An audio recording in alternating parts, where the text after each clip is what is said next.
Invincible divine destiny selection system. अध्याय 451। इस बीच Ouyang Ming ने ग्रेट वू को छोड़ दिया। ये भागीदारी दुनिया भर के कई कलाकृतियों को परिष्कृत करने वाले अभ्यारण्यों और कारीगरों के साथ बातचीत करने का एक शानदार अवसर था। उनका मिशन ग्रेट वू का प्रतिनिधित्व करना और अधिक परिष्कृत मास्टर्स की भर्ती करना। एक तारों वाला आकाश युद्धपोत आकाश में दहाड़ता हुआ सीधे क्वांजियांग शहर की ओर बढ़ रहा था। वर्तमान में राष्ट्रीय शक्ति बहुत तेजी से बढ़ रही है, हर गुजरते दिन के साथ बदल रही है, और हमें शाही राजवंश की ज़रूरतों को पूरा करने के लिए और अधिक परिष्कृत मास्टर्स की सख्त ज़रूरत है, खासकर वे जो उत्कृष्ट शक्तिशाली हों, खासकर आकाशीय देवताओं के स्तर पर। ओयांग मिंग तारों वाले आकाश युद्धपोत के अंदर बैठे लगातार सोचते रहे। उनके अलावा पिछले शाही दावत के बाद केवल 2 दिव्य देवता श्रेणी के शोधन मास्टर्स ही कास्टिंग विभाग में शामिल हुए थे, अन्यथा वह इस समय क्वांजियांग शहर में अपना रास्ता नहीं बना पाते। धमाका। लेकिन ग्रेट वू क्षेत्र छोड़ने के कुछ समय बाद एक विशाल दिव्य प्राणी का हाथ अचानक आसमान से गिरा, जिसने तारों वाले आकाश के युद्धपोत पर भयंकर बमबारी की। धमाका। एक पल में तारों वाले आकाश के युद्धपोत ने अपनी रक्षात्मक सेटिंग्स सक्रिय कर दी। जोरदार झटके के बावजूद ये ढह नहीं गया। ये युद्धपोत मेरे हमले का विरोध करने में कामयाब रहा। ग्रेट वू फिर से कुछ अजीब उपकरण लेकर आया है। यह उनके पिछले युद्धपोतों की तरह नहीं है, यह अधिक मजबूत है। दिव्य प्राणी चेंगफा प्रकट हुए, तारों वाले आकाश के युद्धपोत को ठंडे दिमाग से देखते हुए। अच्छा उपकरण, यहाँ तक कि मैं भी भावुक हो गया हूँ। इस बार मैं अंदर के लोगों को डोंगचू निषिद्ध भूमि पर वापस ले जाऊंगा, उनकी लड़ाई की भावना को मार डालूंगा।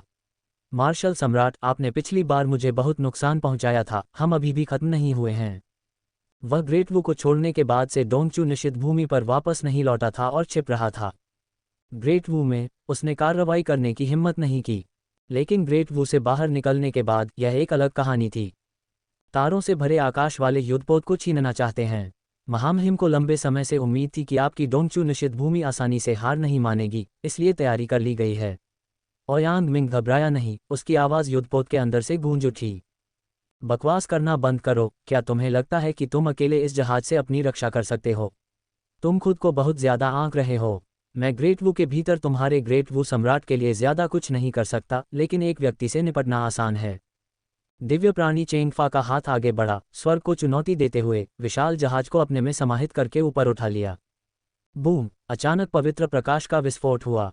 एक पवित्र कठपुतली प्रकट हुई और उसने भगवान के हाथ को रोक दिया। शॉकवेव विस्फोट हुआ और पवित्र कठपुतली स्थिर खड़ी रही। एक और रहस्यमय शक्तिशाली प्राणी, ये वास्तव में एक कठपुतली है जो एक दिव्य प्राणी के हमले को रोकने में सक्षम है। चेंगफा उत्साह से भर गया है। महान वू राजवंश द्वारा लाई गई जादुई वस्तुओं ने उसे निषिद्ध भूमि से आए एक दिव्य प्राणी को भी ईर्ष्यालु बना दिया। मुझे ये कठपुतली चाहिए। दिव्य प्राणी चेंगफा ने तूफान के क्रोध के साथ मन का प्रयोग किया, पवित्र कठपुतली पर बार बार हमला किया।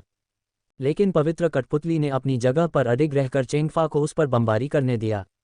कठपुतली एक बेहद अनोखी सामग्री से बनी थी। कई हिस्से क्षतिग्रस्त थे, लेकिन वे जल्दी ही खुद ही ठीक हो गए। एक पल भी नहीं हिला। चेंगफा आश्चर्यचकित और प्रसन्न था, उसकी आंखें लालच से भरी हुई थीं। उसने कहा, हमले की शक्ति एक दिव्य देवता के बराबर है, बचाव बहुत मजबूत है, एक दिव्य प्राणी को उलझाने में सक्षम है, मुझे इसे लेना ही होगा। साम्राज्य पर नई कहानियों का अनुभव करें।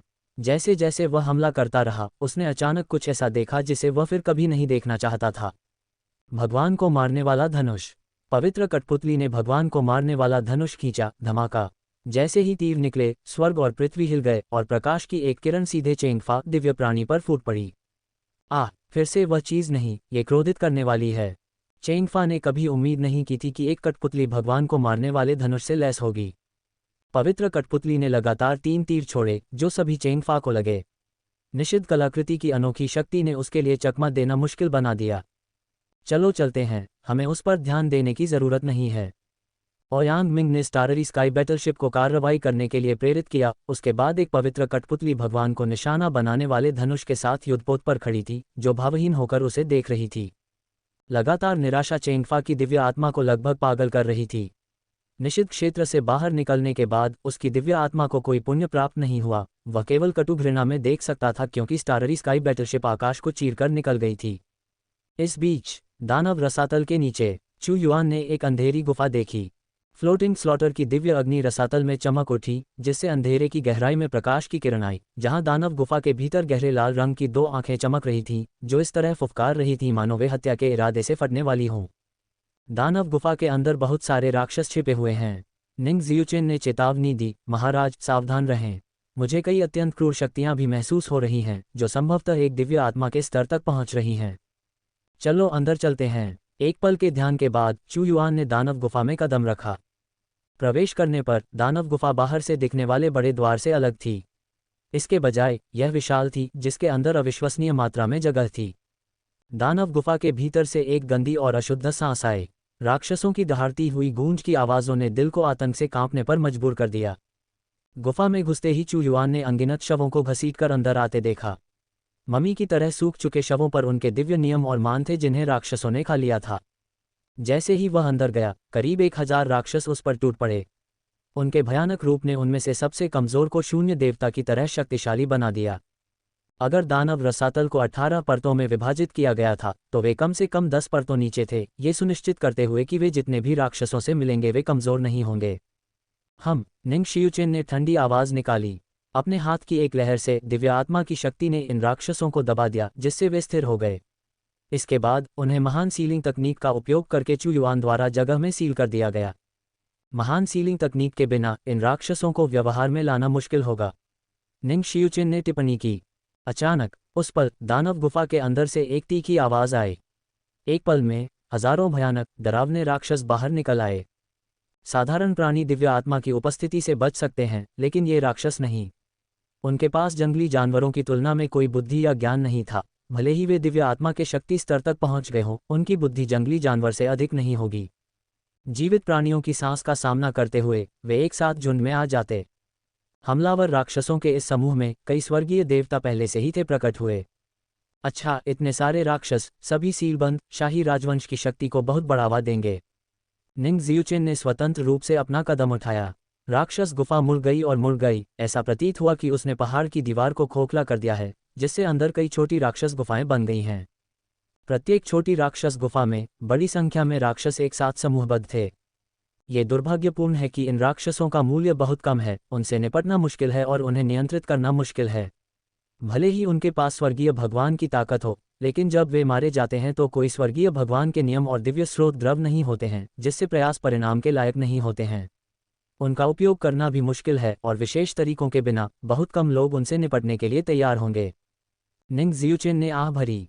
भले ही इन राक्षसों को स्वर्गीय भगवान की ताकत के बराबर कहा जाता था, लेकिन वे सच्चे स्वर्गीय देवताओं की तुलना में बहुत कमजोर थे। उनके पास शक्ति के कोई नियम या दिव्य क्षमताओं की सूक्ष्मता नहीं थी। वे केवल अपनी पाश्विक शक्ति से बर्बरतापूर्वक लड़े। अंतर ऐसा था जैसे कोई पूरी तरह से हथियारबंद और सुसज्जित हो और कोई निहत्था हो। हालांकि दानव रसातल में कई राक्षस थे और कभी कभी संख्या सभी पर भारी पड़ सकती थी। नीचे तक चू युआन ने पहले ही कम से कम 1 दर्जन से ज्यादा स्वर्गीय देव राक्षसों को पकड़ लिया था। धमाका धमाका धमाका, धड़कते दिल की धड़कन की आवाज गूंज उठी। दानव गुफा के सबसे गहरे हिस्से में एक विचित्र लाल रोशनी दिखाई दी। उसके बाद एक विशाल दानव निगलने की आवाजें निकाल रहा था, जैसे कि उसने अपने सबसे पसंदीदा शिकार पर नजर डाली हो। फिर वह सीधे बाहर झपटा। दानव गुफा की गहराई से एक विशाल काला दानव निकला, जिसके मुंह से फुफकारने की आवाजें निकल रही थीं। ये दानव बेहद अजीब लग रहा था। इसकी सिर्फ एक आंख थी, जो इसके सिर के बीच में स्थित थी, बगल की ओर झुकी हुई थी। अंदर राक्षसी कीवी के भंवर बन रहे थे, जो कुछ भयानक दिव्य क्षमताओं को तैयार कर रहे थे। साइक्लोप्स, चू युआन ने सबसे पहले शब्द बोला। एक आंख वाला दानव। निंग शियुचेन ने गंभीरता से चेतावनी दी, मुझे यहाँ एक आंख वाला दानव मिलने की उम्मीद नहीं थी। महाराज, इसकी आंख से सावधान रहें। ये तबाही की आंख है। यह अपनी आंख की पुतली से विनाशकारी शक्तियां छोड़ सकता है। यह एक शक्तिशाली दिव्य क्षमता है। एक आंख वाले दानव के प्रकट होने के तुरंत बाद एक हथेली झपटा मारती हुई आई। इसकी हथेली काफी असामान्य थी, मेढक की तरह जालदार। इसकी प्रत्येक उंगली में नुकीले हुक लगे हुए थे। मैं इससे निपट लूंगा। एक आंख वाला दानव सामान्य जुबान दिव्य दानव से थोड़ा अधिक शक्तिशाली होने के बावजूद निंग शियुचेन में अभी भी पर्याप्त आत्मविश्वास था। उसकी दुर्जय शक्ति ने दृश्य को दबा दिया। वह एक आंख वाले दानव से तुरंत भिड़ गया। अगर यह कच्ची शारीरिक शक्ति की बात आती है तो दानव निंग शियुचेन से ज्यादा शक्तिशाली होगा, लेकिन बाद वाले की ताकत उसकी दिव्य क्षमताएं थीं। आत्मा भक्षण क्षेत्र, जुबान दिव्य शक्ति। आपका अगला पठन साम्राज्य में प्रतीक्षा कर रहा है। निंग शियुचेन ने अपने आत्मा भक्षण क्षेत्र को सक्रिय किया। एक आंख वाला दानव बेफिक्र होकर सीधे अंदर घुस गया।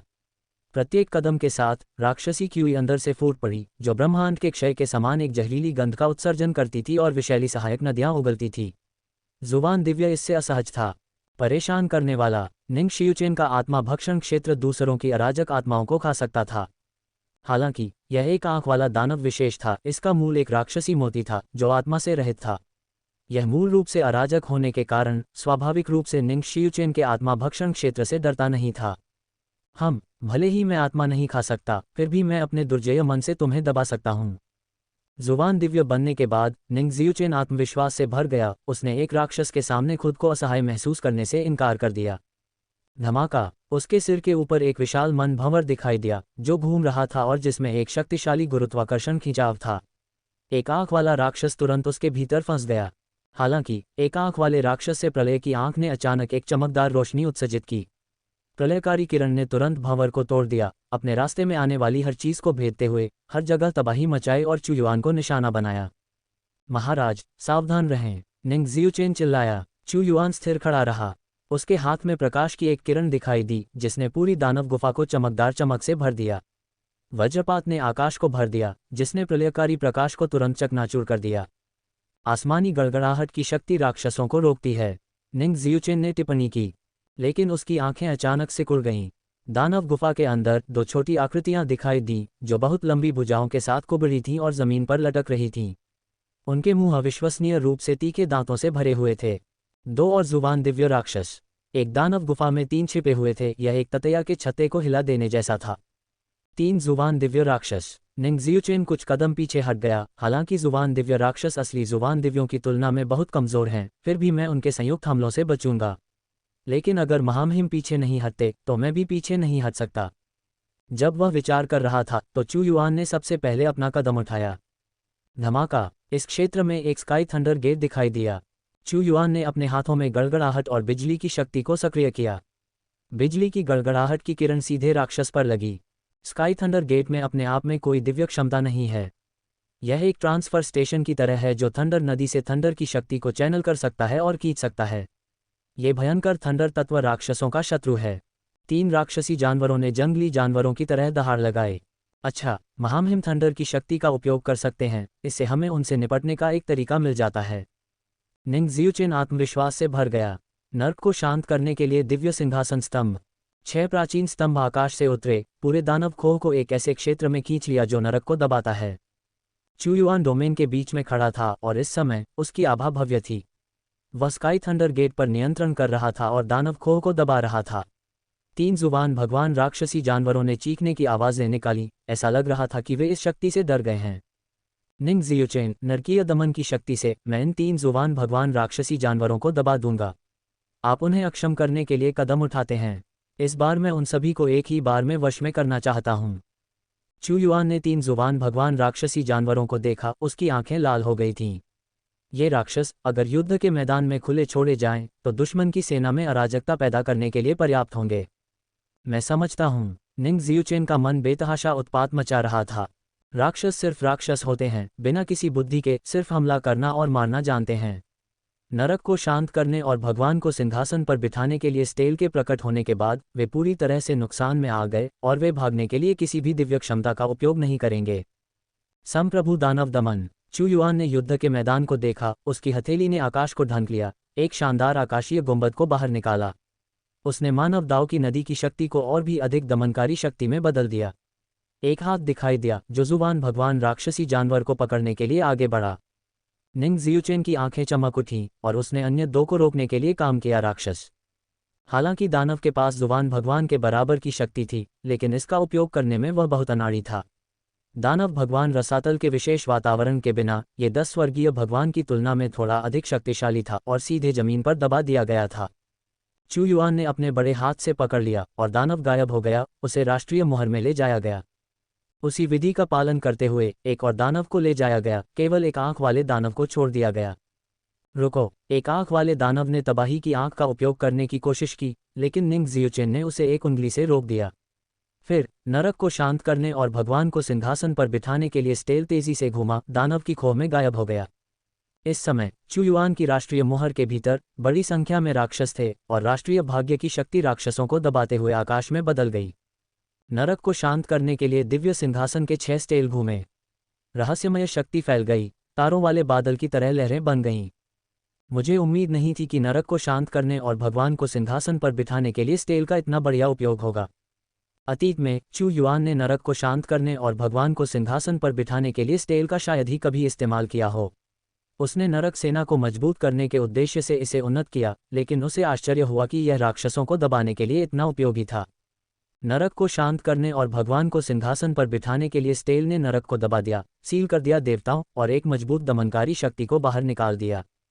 विशेष रूप से इसे रॉयल स्तर पर अपग्रेड किए जाने के बाद इसकी शक्ति सम्राट की दिव्य कलाकृति के करीब है और जुबान भगवान स्तर के राक्षसों को दबा सकती है। नरक को शांत करने और सिंहासनारूढ़ करने वाले देवता के साथ इन राक्षसों को बलपूर्वक नियंत्रित करने में सक्षम होना चाहिए। एक राक्षस सेना का गठन करना चाहिए। दानव देवता रसातल में राक्षस अटूट हैं और उनमें से अनगिनत हैं। थकावट के बारे में चिंता करने की कोई ज़रूरत नहीं है, चू युआन ने खुद से सोचा। महान भक्षण तकनीक। भक्षण की शक्ति जारी की गई और दानव खोह के भीतर रोलिंग शक्ति चू युआन की ओर अभिसरित हुई, जिससे एक ऐसी शक्ति बनी जिसने सब कुछ भस्म कर दिया। कुछ ही क्षणों में दानव खोह में राक्षसी क्यूई पूरी तरह से गायब हो गई और दुनिया बहुत उज्जवल हो गई। चू युआन के सामने हजारों काले गोले दिखाई दिए। यह क्या है? निंग शियुचेन ने कहा। क्या ये राक्षसी क्यूई गोलाकार में संघनित है? प्रत्येक गोलाकार राक्षसी क्यूई से भरा हुआ है। बिल्कुल, एक राक्षस केवल राक्षसी क्यूई वातावरण में अपनी अधिकतम युद्ध शक्ति प्रदर्शित करता है। मैंने राक्षसी क्यूई को अवशोषित करने और केंद्रित करने के लिए महान भक्षण तकनीक का उपयोग किया है, फिर इसे सील करने के लिए महान सीलिंग तकनीक का उपयोग किया है। युद्ध के दौरान यह एक छोटा सा दानव क्षेत्र बन सकता है। जब चू युआन दानव खोह से बाहर निकला तो उसने भक्षण करना और संघनित करना जारी रखा। इस अपेक्षाकृत शांतिपूर्ण समय के दौरान हमें एक दानव सेना बनाने के लिए और अधिक राक्षसों को पकड़ना चाहिए। इस बार चू युआन बहुत लंबे समय तक दानव रसातल में रहा। उसने जुबान भगवान स्तर पर 5 दानव जानवरों को सील कर दिया। साथ में उनके पास बहुत ताकत थी जो मेंग तियान जैसे शक्तिशाली प्राणियों से उलझने के लिए पर्याप्त थी। सुचारू सीलिंग प्रक्रिया का श्रेय जेल दमन दिव्य सिंहासन स्तंभ को जाता है, जो विशेष क्षमताओं वाली एक दिव्य कलाकृति है। अन्यथा डोंगचू दिव्य चाकू जैसी शाही श्रेणी की दिव्य कलाकृतियां भी केवल राक्षसों को मार सकती थीं, जिससे सील करना असंभव हो जाता था। जहां तक दूसरों की बात है, देवताओं के साथ संवाद करने के स्तर से ऊपर अनगिनत राक्षस थे। एक अच्छी तरह से नियंत्रित दानव सेना दुश्मन के दिल में डर पैदा करने वाला एक तुरुप का पत्ता साबित हो सकती है। चू युआन शाही शहर लौट आया। उसे कई रिपोर्टें मिली थीं। शांति की छोटी अवधि बाधित हो गई थी। दावू के क्षेत्र के पास बड़ी सेनाएं उभरी और लगातार जुटती रहीं। एकत्रित जानकारी से पता चला कि पूर्वी चू निषिद्ध क्षेत्र से भेजे गए शक्तिशाली प्राणी आ चुके थे। उन्हें चू युआन के हाथों कई नुकसान हुए थे। चून की नेताओं की हत्या करने के लिए दावू के क्षेत्र में जबरन घुसने की उनकी योजना विफल हो गई थी, इसलिए उनके पास पारंपरिक युद्ध रणनीतियों का सहारा लेने के अलावा कोई विकल्प नहीं था, जिसका उद्देश्य दावू के क्षेत्र पर कब्जा करना था। महाराज, क्वांजियांग शहर की अपनी यात्रा पर मैं अपने 2 सहयोगियों को वापस लाया हूं और वे दावू की सेवा करने के लिए तैयार हैं। दिव्य मार्शल हॉल के अंदर ओयांग मिंग आगे बढ़ा। उसके पीछे एक मध्यम आयु वर्ग का व्यक्ति और एक बूढ़ा व्यक्ति था। वे क्रमशः दिव्य देव क्षेत्र के दूसरे और तीसरे स्तर पर थे। ली यू, सन कुन, महामहिम को हमारा सम्मान देते हैं। दोनों दिव्य देवताओं ने सम्मानपूर्वक अपनी श्रद्धांजलि अर्पित की। कृपया आप दोनों उठें। चूंकि आप मेरे कास्टिंग विभाग में आ गए हैं, इसलिए आप दावू के लोग हैं। ओयांग मिंग ने आपको कुछ मामलों के बारे में पहले ही सूचित कर दिया होगा, इसलिए मैं उन्हें दोहराऊंगा नहीं। आप दोनों उनके आदेश के तहत कास्टिंग विभाग की सेवा करेंगे, चू युआन ने आदेश दिया। ओयांग मिंग ने अपने अद्वितीय शोधन कौशल के साथ रिफाइनिंग होली ग्राउंड में शानदार प्रदर्शन किया था, उपस्थित सभी लोगों को प्रभावित किया, इस प्रकार कई शोधन मास्टर्स को आश्वस्त किया और दावू में उनकी जिज्ञासा जगाए। लीयू और सन कुन बिना किसी हिचकिचाहट के तुरंत दावू में शामिल हो गए। हालांकि कई लोग सतर्क रहे और जल्दबाजी में निष्ठा की प्रतिज्ञा करने की हिम्मत नहीं की। इसके बजाय उन्होंने पहले दावू का दौरा करने, रिफाइनिंग होली ग्राउंड में अतिथि एल्डर के रूप में सेवा करने और दावू में शामिल होने का फैसला करने से पहले दावू के भविष्य के विकास का मूल्यांकन करने का विकल्प चुना। चू युआन ने उनकी सावधानी को समझा। उसने उन पर दबाव भी नहीं डाला। अभी के लिए रिफाइनिंग होली ग्राउंड को अपनी प्रतिष्ठा फैलाने और एक चुंबक की तरह वैक्यूम प्रभाव बनाने पर ध्यान केंद्रित करने की आवश्यकता थी, जो लगातार दुनिया भर से रिफाइनिंग मास्टर्स को आकर्षित कर रहा था। बेशक इसके लिए शक्तिशाली राष्ट्रीय शक्ति का आश्वासन आवश्यक था।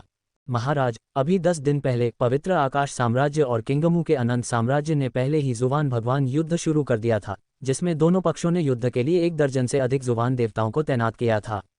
कई दिव्य देवता मारे गए हैं। युद्ध बेहद तीव्र था और अभी भी जारी है, लू कियानफू ने बताया, जो दावू की सेना को जुटाने के प्रभारी थे और युद्ध के मामलों के प्रति अत्यधिक संवेदनशील थे। दोनों साम्राज्यों के बीच युद्ध चू युआन के लिए आश्चर्य की बात नहीं थी, जिन्होंने थोड़ा सिर हिलाया। यह जरूरी नहीं कि दावू के लिए बुरी खबर थी।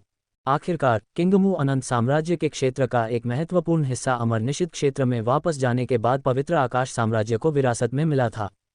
पवित्र आकाश साम्राज्य वर्तमान में एक कठिन स्थिति में था। यही कारण था कि वे अपनी सारी ताकतों को इकट्ठा करने की कोशिश कर रहे थे। चू युआन को पता था कि जब महान सम्राट चले गए तो किंगमू एवरलास्टिंग साम्राज्य ने बिना किसी युद्ध के खुद को विघटित करने का विकल्प चुना, इसलिए उनकी ताकत बहुत कम नहीं हुई। ऐसा करने के बाद चू युआन को पूरी तस्वीर का एक स्पष्ट आभास हुआ।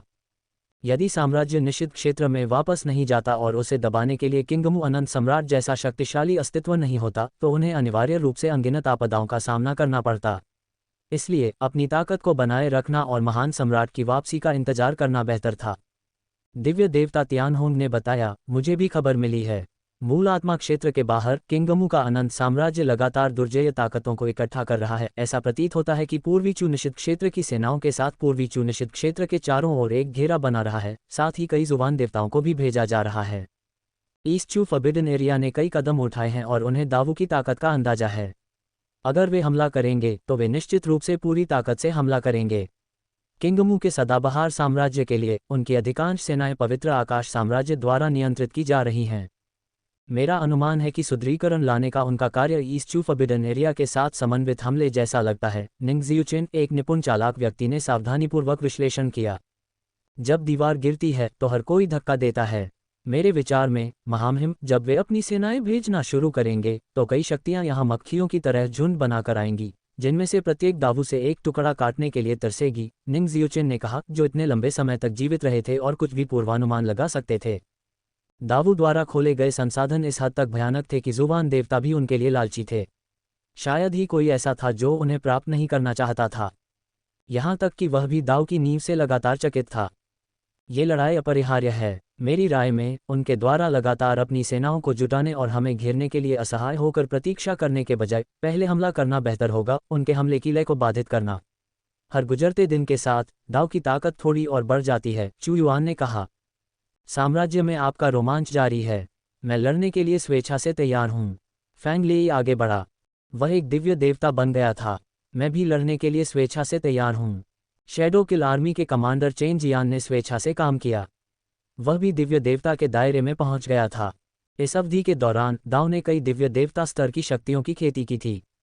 मुख्य रूप से उसने युवानलिंग संप्रदाय और दानव रसातल शाही राजवंश से कई दिव्य देवताओं को मार डाला था, जिसमें दिव्य देवता के 10वें स्तर के मजबूत प्राणी भी शामिल थे। उनसे निकाले गए दिव्य देव कानूनों को आंशिक रूप से उन्होंने खा लिया और बाकी का उपयोग राजवंश के दिव्य देवताओं की खेती करने के लिए किया गया। इसके अलावा दाव ने ताई पिल्फनेस में बिना रुके शाही ग्रेड के दिव्य अमृत का उत्पादन किया। यहाँ तक कि पूर्व में तियानहोंग संप्रदाय, जिसमें दिव्य देव राज्य के पास कई सच्चे भगवान सीमित प्राणी थे, ने अचानक इतने सारे कानून प्राप्त करने के बाद तेजी से प्रगति की। उनका दृष्टिकोण बेहद असाधारण था। अगर उन्होंने अधिक लोगों को धीरे धीरे कानूनों को परिष्कृत करने की अनुमति दी तो उनकी नींव को मजबूत करते हुए हजारों या दसियों हजार साल बाद उन्होंने और अधिक दिव्य देवताओं की खेती की होगी। हालांकि चू युआन इतना लंबा इंतजार नहीं कर सकता था।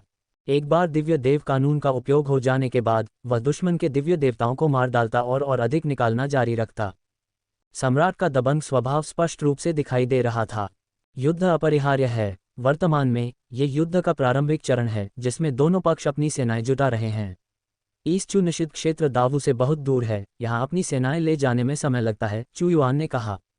अगर यह एक तारे की बात होती तो वे एक जुबान भगवान को आसानी से भेज सकते थे।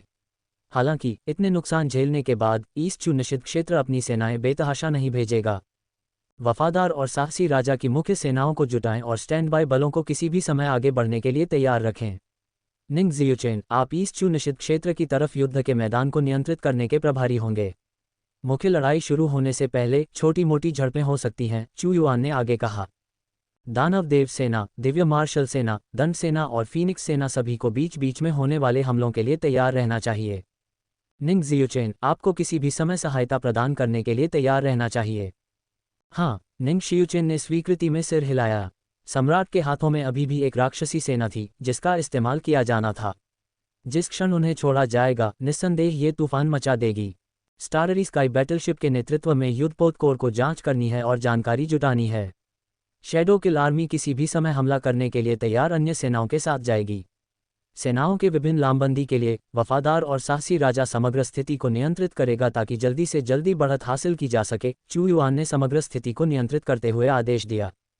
मैं इसके लिए पहले से ही तैयारी कर रहा हूँ, लेकिन किंगमू के अनंत साम्राज्य के बारे में क्या? आप इसे कैसे संभालने की योजना बना रहे हैं, महामहिम? लुकियानफू दूसरी तरफ के बारे में अधिक चिंतित था। एक पूर्वी चू निषिद्ध क्षेत्र पहले से ही बहुत दबाव डाल रहा था। मैं किंगमू के अनंत साम्राज्य के मामलों को संभालूंगा। वफादार और साहसी राजा, आपको चिंता करने की जरूरत नहीं है, चू युआन ने आश्वासन दिया। मैं इस बार उन्हें एक शानदार उपहार देने की योजना बना रहा हूँ। निंग जियुचिन ने ठहाका लगाया। वह पहले से ही जानता था कि यह शानदार उपहार क्या था। एक बार दिया गया यह उपहार निस्संदेह किंगमू के अनंत साम्राज्य को कठिन समय देगा। बस इसके बारे में सोचना ही बेहद मनोरंजक था। वह पहले से ही इसका इंतजार कर रहा था। डिंग, वर्तमान साइड मिशन जारी किया गया है। 100 देवताओं का वध, 100 दिव्य देवताओं का वध। वर्तमान प्रगति 0/100। नोट, केवल जब दावू के लोग दिव्य देवताओं का वध करेंगे तभी मिशन की प्रगति अपडेट की जाएगी। 100 देवताओं का वध, 100 दिव्य देवताओं की हत्या। आप सभी तैयारी करें, ये लड़ाई जल्दी खत्म नहीं होगी, ये लंबे समय तक जारी रहेगा। चू युआन ने अपने काम को देखा, अदालत की बैठक को खारिज कर दिया और अपने मंत्रियों और अधिकारियों को तैयार होने का निर्देश दिया। युद्ध शाश्वत विषय हैं। प्रमुख शाही राजवंश और कबीले युद्ध करते हैं, शक्तिशाली राजा के रूप में शासन करते हैं, पराजित को डाकू के रूप में देखा जाता है। जीतने वाले सब कुछ ले लेते हैं, हारने वाले सब कुछ खो देते हैं। यही बात शाश्वत महान दुनिया में भी सच है। हत्या कभी नहीं रुकती। युद्ध शुरू होने वाला है। डोंगचू निषिद्ध भूमि का सामना करते हुए भी सैनिक बेहद उत्साहित हैं। ये राष्ट्र की महिमा में योगदान देने का एक शानदार अवसर है। 5 तत्वों की सेना, प्रकाश और अंधकार की 7 स्थायी सेनाएं अग्रिम पंक्ति में आगे बढ़ीं।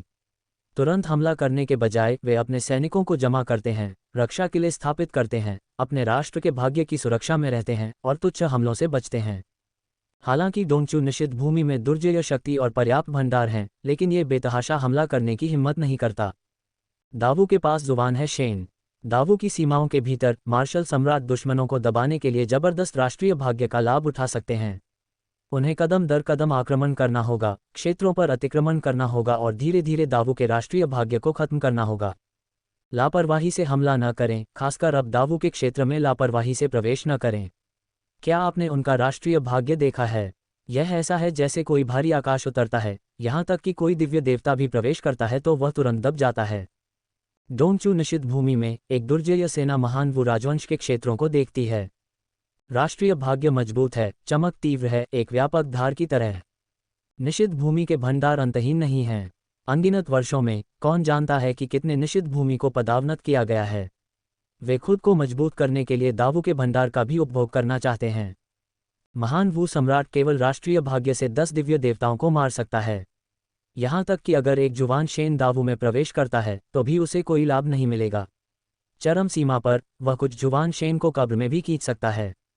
हम इस कीमत को वहन नहीं कर सकते, इसलिए हमें इस लड़ाई को दृढ़ता से लड़ना होगा। डोंगचू फॉरबिडन लैंड के शक्तिशाली व्यक्ति इस मामले पर चर्चा करते हैं। मैंने सुना है कि किंगमू का सदाबहार साम्राज्य भी 2 जुवान शेन और बड़ी संख्या में शक्तिशाली सेना को दावू पर हमला करने के लिए भेजने की योजना बना रहा है, लेकिन हमें इस साम्राज्य से भी सावधान रहना चाहिए। उनके इरादे अच्छे नहीं हैं। वे दूसरों के बीच लड़ाई से लाभ कमाना चाहते हैं। किसी ने व्यंग्य किया, लेकिन हम उनकी गति का उपयोग दावू की सेना को विचलित करने के लिए कर सकते हैं। धमाका। उस समय डोंगचू फॉरबिडन लैंड के सैन्य अड्डे पर अचानक ऊर्जा की अंतहीन किरण ने कब्जा कर लिया, जिससे एक विस्फोट हुआ जिसने स्वर्ग और पृथ्वी को हिला दिया। आसमान में कई भयावह गहरे चांदी के युद्धपोत दिखाई दिए। उनके दांत बाहर निकले और गोलाबारी की बौछार शुरू हो गई। तारों वाले आकाश के युद्धपोतों को बनाने में समय लगता है। इस अवधि के दौरान चू युआन केवल 3 और बनाने में कामयाब रहा था। 5 अन्य अभी भी क्षेत्र के बाहर संसाधनों की तलाश कर रहे हैं। घरेलू संसाधन कुल मिलाकर केवल 8 ही बना सके। लानत है, ये दाव के युद्धपोत हैं। वे वास्तव में पहले हमला करने की हिम्मत करते हैं। उनके युद्धपोतों पर बमबारी करो। उन्हें अपना अहंकार बंद करने दो। उन्हें नष्ट मत करो। निषिद्ध भूमि के भंडार को मजबूत करने के लिए इन युद्धपोतों पर कब्जा करो। डोंगचू निषिद्ध भूमि के शक्तिशाली व्यक्ति गुस्से से पीले पड़ गए क्योंकि वे तारों वाले आकाश के युद्धपोतों को घूर रहे थे। अचानक इस शहर की रक्षा करने वाले 10 स्वर्गीय दिव्य देवता ने अपने ईश्वरीय हथेली के निशान को सीधे युद्धपोत पर अंकित कर दिया, इसे पकड़ने का प्रयास किया। हालांकि उनके आश्चर्य के लिए युद्धपोत केवल थोड़ा सा डगमगाया। ऐसा प्रतीत होता है कि दिव्य देवता की शक्ति से अप्रभावित था। यह उनकी समझ से परे था। ये कैसे संभव हो सकता है? एक युद्धपोत की शक्ति एक दिव्य देवता का विरोध कर सकती है। आखिर दाव के पास क्या अजीब चीजें हैं? डोंगचू निषिद्ध भूमि को इस पर विश्वास नहीं हुआ।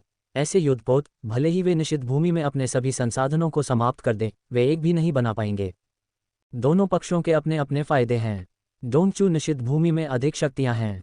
महान वू राजवंश के पास अधिक उपकरण हैं, विशेष रूप से स्टाररी स्काई युद्धपोत। यहाँ तक कि एक जुबान शेन भी एक को तुरंत नष्ट नहीं कर पाएगा। वे बमबारी, तीव्र दमन और उत्पीड़न के लिए सबसे उपयुक्त हैं। कुछ समय तक बमबारी करने और आम सैनिकों को काफी नुकसान पहुंचाने के बाद स्टाररी स्काई युद्धपोत गर्व से चले गए। डोंगचू निषिद्ध भूमि के मजबूत आंकड़े बेहद क्रोधित थे। ऐसा लग रहा था जैसे दाव उनके क्षेत्र में घमंड कर रहा था और वे उसे जाते हुए देखकर असहाय थे। फिर भी डोंगचू निषिद्ध भूमि के मजबूत आंकड़ों को निराश और क्रोधित करना अभी बाकी था। स्टाररी स्काई युद्धपोत समय समय पर अघोषित रूप से दिखाई देते थे, जाने से पहले थोड़ी देर के लिए परेशान करते थे। हालांकि उन्हें अपने मजबूत लोगों को मारना चुनौतीपूर्ण लगा, लेकिन निचले दर्जे के सैनिकों को काफी नुकसान पहुंचा। कभी कभी दावू के कुलीन सैनिक भी मौत से लड़ते थे। युद्ध में सभी चरम सीमाओं का उपयोग किया जाता है। हर चीज स्वीकार्य साधन है। महाराज, लाल सागर राजवंश से एक दिव्य दूत शाही शहर में आपसे मुलाकात करने आया है। नपुंसक वेई ने चू युआन को सूचना दी। लाल सागर राजवंश? चू युआन ने कहा, उसे कुछ दिन इंतजार करने दो। मेरे पास अभी उससे मिलने का समय नहीं है। उसने उसे 3 दिन बाद तक इंतजार करने को कहा जब चू युआन एक दरबारी बैठक कर रहा था। उसके बाद उसने उसे मुलाकात करने की अनुमति दी। महान वू सम्राट, मैं लाल सागर राजवंश का दूत हूँ। मैं शुरू में एक मामले पर चर्चा करने आया था जिससे दावू को बहुत फायदा होगा, लेकिन मुझे उम्मीद नहीं थी कि महामहिम 3 दिन की देरी करेंगे। इससे मुझे कुछ हद तक निराशा हुई है। लाल सागर राजवंश का दूत, जो दिव्य देवता के 5वें स्तर पर पहुंच गया था, उसके चेहरे पर कुछ क्रोध था। लगता है कि लाल सागर राजवंश का मेरे दावू से कोई संबंध नहीं है। दिव्य इंद्रधनुष देवता दरबार के ऊपर खड़ा था और लाल सागर राजवंश के दूत को ठंडेपन से देख रहा था। महामहिम को देखना स्वर्ग की कृपा है। क्या तुम महामहिम को देखकर घुटने टेकने की हिम्मत नहीं करोगे? मैं। दूत ने सिंहासन पर बैठे चू युआन की ओर अचानक देखा, जो स्वर्ग की तरह राजसी था। जब उसने उसकी ओर देखा, भले ही उसने अपनी शक्ति का प्रदर्शन नहीं किया, उसे लगा जैसे उसकी आत्मा डूब रही है। न जाने क्यों उसके घुटने हिल गए और वह घुटनों के बल बैठ गया। दांत पीसते हुए उसने कहा, मैंने असभ्यता की। कृपया मुझे क्षमा करें महामहिम। बोलो, तुम लाल सागर राजवंश की ओर से यहाँ क्या कर रहे हो? चू युआन ने कहा, महाराज को पता होना चाहिए कि दावू डोंगचू निषिद्ध भूमि के साथ युद्ध में है। निषिद्ध भूमि अपने प्रचुर भंडार से दुनिया को परेशान करती है। हमारे सम्राट बहुत नाखुश हैं, इसलिए वे डोंगचू निषिद्ध भूमि का मुकाबला करने और निषिद्ध भूमि के अहंकार को रोकने में दावू की सहायता के लिए एक बड़ी सेना भेजने को तैयार हैं। चू युआन का सामना करते हुए दूत बहुत दबाव में था। तो आप महामहिम से लाभ मांगना चाहते हैं? एक दरबारी ने कहा, हम सेना भेजते हैं और हताहत होते हैं। बदले में लाभ मांगना सामान्य बात है। हमारे सम्राट बहुत कुछ नहीं मांग रहे हैं। हमें केवल अभियान सेना के लिए सैन्य आपूर्ति प्रदान करने के लिए दावू की आवश्यकता है। इसके अतिरिक्त लाल सागर राजवंश को उन युद्धपोतों और कुछ गियर के शिल्प विधियों से लैस होने की उम्मीद है। संदेशवाहक ने कहा, एक बड़ा टुकड़ा मांगा। हमारे दावू के उपकरण बिना किसी कीमत के दिए जाने के लिए नहीं हैं। एक दरबारी ने डांटा, हमारी तैनाती से दाव का दबाव कुछ कम हो सकता है। 10 दिव्य देवता भेजे जाएंगे। अगर महामहिम दाव उदार हैं तो हम और भी शक्तिशाली व्यक्ति भेजेंगे और समर्थन जारी रखेंगे। आखिरकार केवल डोंगचू निषिद्ध भूमि ही दाव से निपटना नहीं चाहती। किंगमू का शाश्वत साम्राज्य भी इस पर नजर रखे हुए है। महामहिम, सावधान रहें, इस समय और दुश्मन न जोड़ें। संदेशवाहक ने कहा। चू युआन ने सुना और पाया कि दृश्य परिचित लग रहा था। पहले भी लोग उसे इस तरह से धमका चुके थे। वे लाभ देने से इनकार करते हैं, वे सेना भेजना चाहते हैं, लाभ मिलने के बाद भी वे मांगते रहते हैं। साम्राज्य के साथ अपडेट रहें। वास्तव में एक बार हवाएं और बारिश आ जाएं तो सभी प्रकार के राक्षस दिखाई देंगे। सभी को लगता है कि दाव को आसानी से धमकाया जा सकता है। अदालत को बर्खास्त करें। चू युआन ने लाल सागर राजवंश के दूत से निपटने की जहमत नहीं उठाई। दरबार को बर्खास्त करने के आदेश पर वह सीधे सिंहासन से उठकर भीतरी महल में लौट आया। महान वू सम्राट, क्या आप इसके बारे में नहीं सोचेंगे? लाल सागर राजवंश इस बार बड़ी सद्भावना के साथ आया है। दूत थोड़ा अनिच्छुक था और उसने उम्मीद नहीं की थी कि चू युआन उसे पूरी तरह से अनदेखा कर देगा। जो लोग दरबार में उपद्रव मचाने की हिम्मत करते हैं, उन्हें तुरंत मार दिया जाएगा। एक दरबारी ने उसे डांटा। चू युआन ने क्रिम्सन सी इंपीरियल राजवंश, एक 7 सितारा राजवंश की जांच करने के लिए लोगों को भी भेजा था। यह एक शक्तिशाली 7 सितारा था, जिसके रक्षक के रूप में 10 दिव्य देवता थे। लेकिन एक शक्तिशाली 7 सितारा होना पर्याप्त नहीं था। इस स्तर की शक्ति के साथ वे दावू और पूर्वी निषिद्ध क्षेत्र के बीच संघर्ष में भाग नहीं ले सकते थे। उनके पीछे एक 8 सितारा बल का समर्थन था। यह 8 सितारा बल चू युआन के लिए अपरिचित नहीं था। ये ज्वाला दानव गुफा दुनिया थी। एक बल के रूप में ज्वाला दानव गुफा दुनिया अपने आप में एक कबीले के समान थी। लेकिन उन्होंने अन्य बलों का भी समर्थन किया। ज्वाला दानव गुफा दुनिया की कमान के तहत उन्होंने कई राजवंशों को नियंत्रित किया, उन्हें प्रतिभा प्रदान की, संसाधन जुटाए और उनकी खेती का समर्थन किया, ठीक वैसे ही जैसे जागीरदार राष्ट्र करते हैं। क्रिम्सन सी राजवंश का शासक सम्राट कौन बनेगा, इसका फैसला ज्वाला दानव गुफा दुनिया द्वारा किया जाता है।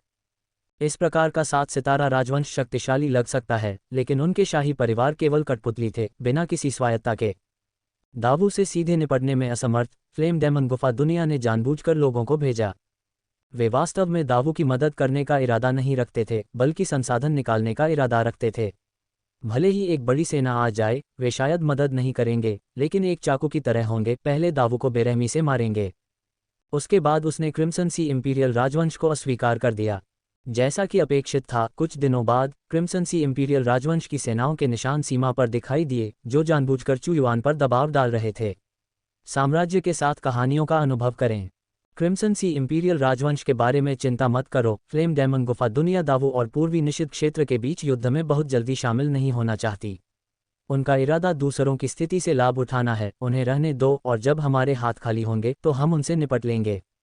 चू युआन ने आदेश दिया। क्रिम्सन सी इंपीरियल राजवंश पर नजर रखें, लेकिन उन पर बहुत ज्यादा ताकत बर्बाद न करें।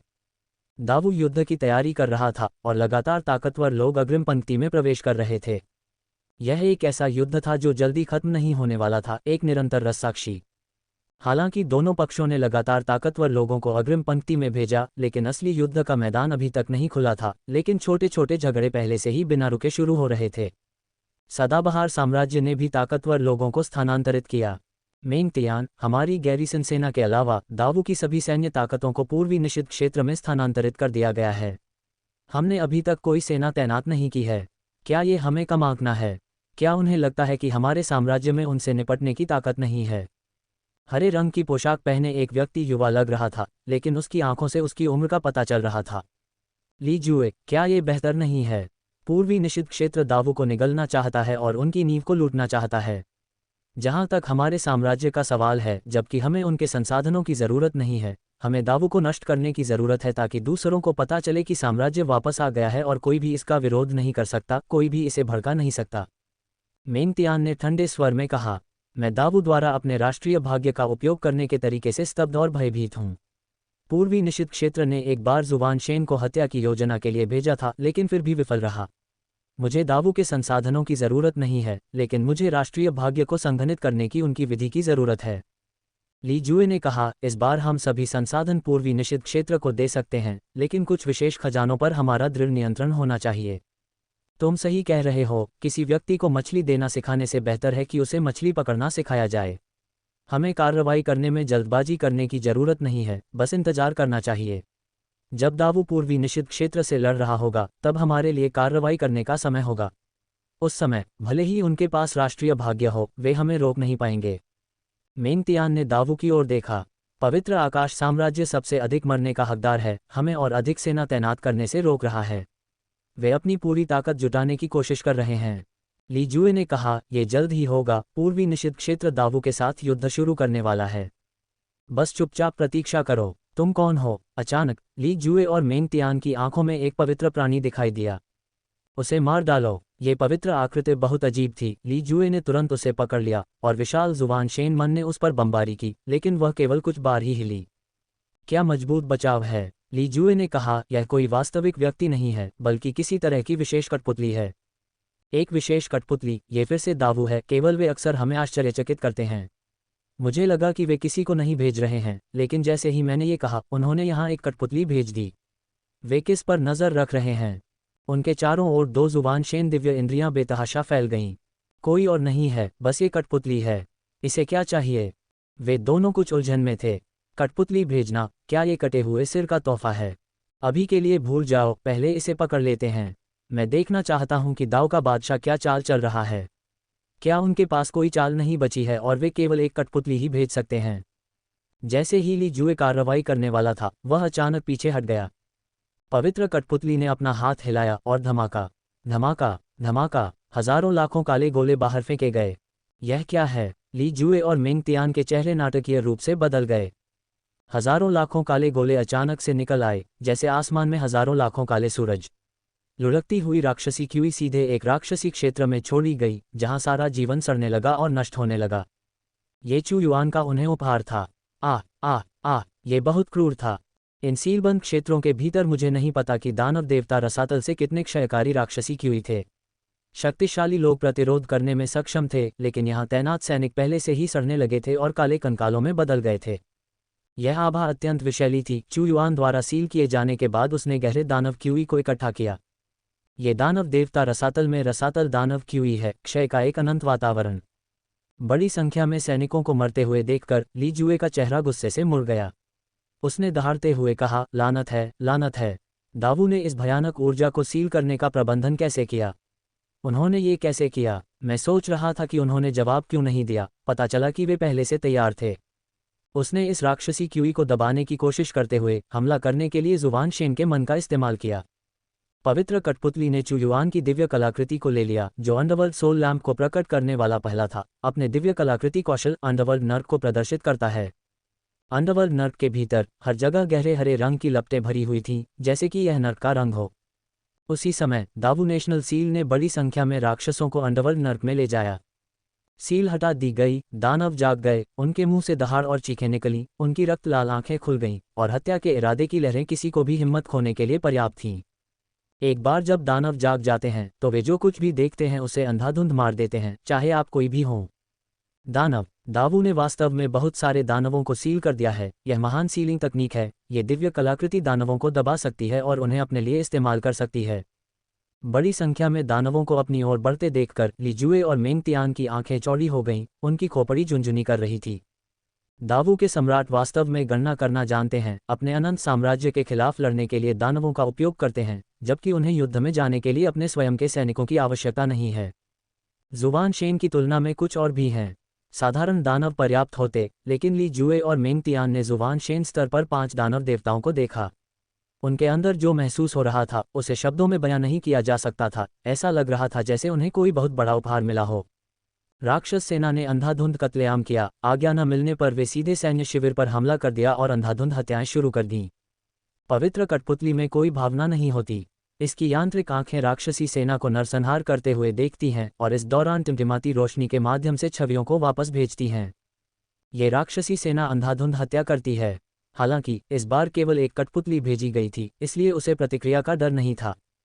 हालांकि राक्षसी सेना उसी स्तर की तुलना में कमजोर है, लेकिन वे बेहद भयंकर हैं और उन्हें मौत का कोई डर नहीं है। उन्हें रोको, लानत है।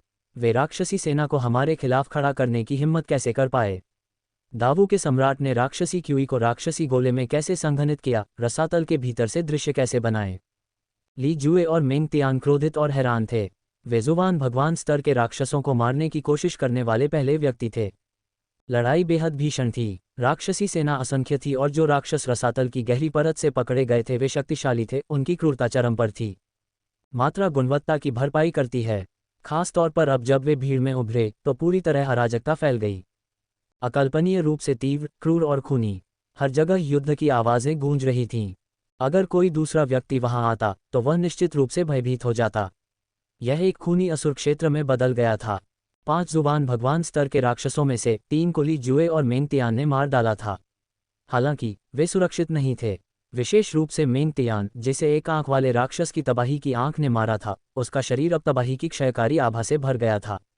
रिहा की गई राक्षसी सेना का 80% वध कर दिया गया था।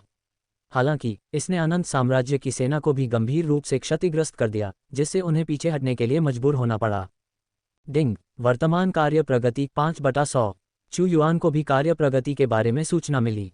वापस लौटो। पवित्र कठपुतली ने शेष राक्षसों को वापस बुलाने के लिए दिव्य सिंहासन स्तंभ का उपयोग किया। हालांकि युद्ध में बहुत सारे राक्षस खो गए थे, चू युआन को कोई परेशानी नहीं थी। अगर वह भाग गया तो वह दानव रसातल में और अधिक को सील कर सकता था। यह इस बात पर निर्भर करता है कि उसके पास ऐसा करने की ताकत है या नहीं। शुरुआती चरणों को पार करने में बहुत सारे राक्षस खत्म हो गए। अग्रिम पंक्ति की लड़ाई में मेरी देखरेख की जरूरत नहीं है। मुझे अपने प्रयासों को दानव रसातल में और अधिक राक्षसों को सील करने में लगाना चाहिए। चू युआन एक बार फिर दानव रसातल के लिए रवाना हुआ। सील करने का ये काम केवल उसके द्वारा ही किया जा सकता था, यहाँ तक कि निंग जियोचेन भी ऐसा नहीं कर सकता था। जब अनंत साम्राज्य की सेना पर अचानक राक्षसी सेना ने भारी हमला किया तो ये खबर व्यापक रूप से फैल गई, जिससे पूर्वी निषिद्ध क्षेत्र का आक्रमण अचानक कम हो गया। कोई भी कभी नहीं सोच सकता था कि दावू राक्षसी सेना को काम पर लगाएगा। मूल योजना को तुरंत रोकें और एक नई योजना बनाएं। जैसा कि मैंने हमेशा कहा है, दावू से निपटना आसान नहीं है। कौन सोच सकता था कि दावू राक्षसों को दानव रसातल में बंद करने में सक्षम होगा। अनंत साम्राज्य ने राक्षसी हमले में 5 दिव्य देवताओं को खो दिया। मैं गिनना शुरू नहीं कर सकता कि उस स्तर से नीचे कितने घायल हुए। यहाँ तक कि उनके 2 जुबान देवता भी पीछे हट गए। दाव ने हमसे निपटने के लिए अपनी सेना को खुले में उतारा, लेकिन पर्दे के पीछे से उन्होंने पहले एवरलास्टिंग एम्पायर पर हमला किया। पूर्वी निषिद्ध क्षेत्र के सैन्य शिविर के अंदर चेंगफा और डोंगचेन जुबान भगवान के चेहरे पर गंभीर भाव थे। उन्होंने मूल रूप से पूर्वी निषिद्ध क्षेत्र की सेना को दाव की सेना को बांधने के लिए दबाव डालने की योजना बनाई थी, जबकि एवरलास्टिंग एम्पायर की सेना को दाव में घुसने और दाव के संसाधनों को खत्म करने की अनुमति दी। उन्हें इस तरह के बदलावों की उम्मीद नहीं थी। कोई भी योजना सभी चरों को ध्यान में नहीं रख सकती। कोई भी योजना बदलाव से आगे नहीं निकल सकती। डोंगचेन जुबान भगवान, हमें आगे क्या करना चाहिए? चेंगफा ने पूछा। नुकसान ने हमारी शक्तिशाली सेनाओं को प्रभावित नहीं किया। हमने दाव का एक और तुरुप का पत्ता भी सीख लिया है। अब हम बेहतर तरीके से तैयार हो सकते हैं। इसके अलावा एवरलास्टिंग एम्पायर को भारी नुकसान हुआ। क्या वे जवाबी कार्रवाई नहीं करेंगे? डोंगचेन जुबान भगवान ने ठंडे स्वर में कहा, बेशक, हमें भी पूरी तैयारी करनी होगी। हमारे लिए बड़ी तस्वीर को नियंत्रित करना आसान नहीं होगा, भले ही हम निषिद्ध क्षेत्र से मजबूत लोगों को भेज दें। फ्लेम डेमन की गुफा आकाश भी है, चेंगफा ने कहा। फ्लेम डेमन गुफा का स्वामी ठीक से नहीं चल रहा है। वह अपने राजवंश से सेना भेज रहा है ताकि दावू पर दबाव बना सके। इस महीने के भीतर शुरू होने वाला युद्ध राक्षसों के हमलों के कारण विलंबित हो गया, जिससे चू युआन को अतिरिक्त समय मिल गया। तियानगुआंग शहर, ये खूबसूरती से रोशन था। हवा राजवंश की समृद्ध आभा से भरी हुई थी। शहर में कई सैनिक थे। दिव्य देवताओं की आभा वाले 100 से अधिक प्राणी थे और कई जुबान देवता उनकी निगरानी कर रहे थे। ये पवित्र आकाश साम्राज्य का सीमांत शहर था। उनके विपरीत अनंत साम्राज्य का शहर था। दोनों साम्राज्य यहाँ युद्ध में लगे हुए थे। राजा तियानगुआंग, मुझे उम्मीद नहीं थी कि दावू हमें इतना बड़ा आश्चर्य दे सकता है, राक्षसी सेना को अपना हथियार बना सकता है। मैं भी ऐसा नहीं कर सकता। मेरी भविष्यवाणी सही लगती है। दावू का आधार बहुत गहरा है। कोई भी भविष्यवाणी नहीं कर सकता कि वे कौन से कार्ड लाएंगे। जियाओ यांग यहाँ था, सफ़ेद कपड़े पहने एक बुजुर्ग व्यक्ति से बात कर रहा था। बुजुर्ग व्यक्ति राजा तियानगुआंग था, जो यहाँ तैनात साम्राज्य का सबसे शक्तिशाली व्यक्ति था। अनंत साम्राज्य अपनी पुनर्स्थापना के बाद से खुद को बहुत ऊंचा समझता है। वे चाहते हैं कि दुनिया की सारी ताकतें उनके अधीन हो जाएं, ताकि वे प्राचीन काल के गौरव को फिर से हासिल कर सकें। लेकिन चीजें बदल गई हैं, अब उनका समय नहीं है। सिर्फ एक साम्राज्य के खिलाफ लड़ने से इतनी बड़ी क्षति झेलने के बाद ये चेहरे पर जोरदार तमाचा लगने जैसा है। राजा तियानगुआंग, जिनकी अभिव्यक्ति कई दिनों से उदास थी, ने आखिरकार मुस्कुराहट बटोरी। मैंने पहले भी कहा है, दावू से निपटना आसान नहीं है। उनके पीछे भयानक रहस्यमयी ताकतें हैं। जितना ज्यादा उन्हें मजबूर किया जाएगा, ये कल्पना करना उतना ही मुश्किल होगा कि वे क्या लाएंगे। जियाओ यांग ने कहा, कुछ जुबान देवताओं को मारने से दावू नष्ट नहीं होगा। साम्राज्य को अब उन सभी ताकतों पर विजय प्राप्त करने की जरूरत है जिन्हें जीता जा सकता है। बिल्कुल, राजा तियानगुआंग ने गंभीरता से कहा। हालांकि हमारा पवित्र आकाश साम्राज्य एक राजवंश है, लेकिन अनंत साम्राज्य ने 5 प्राचीन सम्राटों जैसे प्राणियों को जन्म दिया था जिन्होंने स्वर्ग को चुनौती दी थी। सम्राट अनंत सबसे भयानक है। कोई भी उसके वर्तमान स्तर को नहीं जानता। दावू की मौजूदगी में वे अपनी कुछ ताकतों को नियंत्रित कर सकते हैं। साम्राज्य में आपका रोमांच जारी है। दुश्मन को खत्म करो, खुद को मजबूत करो। जियाओ यांग ने कहा, हमें दावू को कुछ जानकारी भी देनी चाहिए। मुझे लगता है कि मार्शल सम्राट एक रहस्यमय और अजीब ताकत वाला एक बेहद महत्वाकांक्षी व्यक्ति है। मैं उनकी असामान्य गहरी जड़ें वाली शक्ति को और अधिक देखने के लिए उत्सुक हूँ। हमें डरना चाहिए कि शाश्वत दुनिया में और अधिक अराजकता होगी। मत भूलो, प्राचीन काल में 5 सम्राट थे। सम्राट शाश्वत वापस लौटने वाला है। बाकी 4 का क्या होगा? राजा तियान गुआंग ने आह भरी। प्राचीन काल में ये 5 साम्राज्य सबसे शक्तिशाली थे। मैंने इस बारे में नहीं सोचा था। इस बात की बहुत अधिक संभावना है कि सभी 5 सम्राट एक ही समय में वापस आएंगे। उनके साम्राज्य भी एक साथ बहाल हो सकते हैं। ... इस तरह 1 और महीना बीत गया। चू युआन ने दानव रसातल में कई राक्षसों को पकड़ लिया, जिससे उसकी राक्षसी सेना की संख्या प्रभावी रूप से फिर से भर गई। दुर्भाग्य से वह बहुत गहराई तक नहीं जा सका। ये राक्षसी क्यूई नहीं थी जिसने उसे चिंतित किया, बल्कि यह कि वह जितना गहरा गया उतने ही उच्च स्तरीय राक्षसों का सामना किया। उनमें से कुछ को सील करना उसकी वर्तमान क्षमता के भीतर नहीं था। महाराज, राजा जोंग ने रिपोर्ट की है कि सीमावर्ती क्षेत्रों में पूर्वी निषिद्ध क्षेत्र से सैनिकों की संख्या में वृद्धि देखी जा रही है। जुबान देवताओं की संख्या 3 हो गई है और अपरिचित सेनाएं लगातार इकट्ठा हो रही हैं। पूर्वी निषिद्ध क्षेत्र के साथ युद्ध इस महीने के भीतर शुरू हो जाएगा। दानव रसातल से वापस आने के बाद चू युआन ने व्यक्तिगत रूप से सैन्य कमान संभाली, आदेश जारी किए। अनंत साम्राज्य शक्तिशाली व्यक्तियों को बुलाना जारी रखता है पिछले दिन का बदला लेने के लिए। पूरी सेना को तैयार करो और नागरिकों को सीमा से सुरक्षित स्थान पर ले जाओ। उन्हें युद्ध से प्रभावित न होने दो। मैं साम्राज्य के भीतर के मामलों को संभाल लूंगा, इसकी चिंता मत करो। चू युआन आदेश जारी कर रहा था। हालांकि अचानक जोरदार गड़गड़ाहट हुई। दुनिया हिंसक रूप से हिल गई, जिससे चू युआन, जो आकाश को देखने के लिए बाहर गया था, चौंक गया। इस दुनिया में बिना किसी चेतावनी के एक अविश्वसनीय रूप से बड़ा बदलाव आया। पूरा शाही शहर कांपने और हिलने लगा। किसी बाहरी हमले से नहीं, बल्कि पूरे स्वर्ग और पृथ्वी में होने वाले विनाशकारी परिवर्तनों से जो पूरे शाही शहर को प्रभावित कर रहे थे। स्वर्ग और पृथ्वी कांप रहे थे, पहाड़ हिल रहे थे और हर जगह भूकंप आ रहे थे। अनगिनत शक्तिशाली प्राणी अपने नागरिकों की रक्षा करते हुए अपने मन से उड़कर बाहर आ गए। अगर ऐसे शक्तिशाली भूकंप के दौरान असुरक्षित छोड़ दिया जाता तो कई शहर की दीवारें टूट जाती और खाई जैसी खाई बन जाती, जिससे अनगिनत मौतें होती। लेकिन अब शाही राजवंश के समन्वय के तहत शक्तिशाली प्राणी हर जगह अपने नागरिकों की रक्षा कर रहे थे। यह क्या है? हर कोई आसमान की ओर देखता है, तुरंत एक अविश्वसनीय दृश्य को देखता है।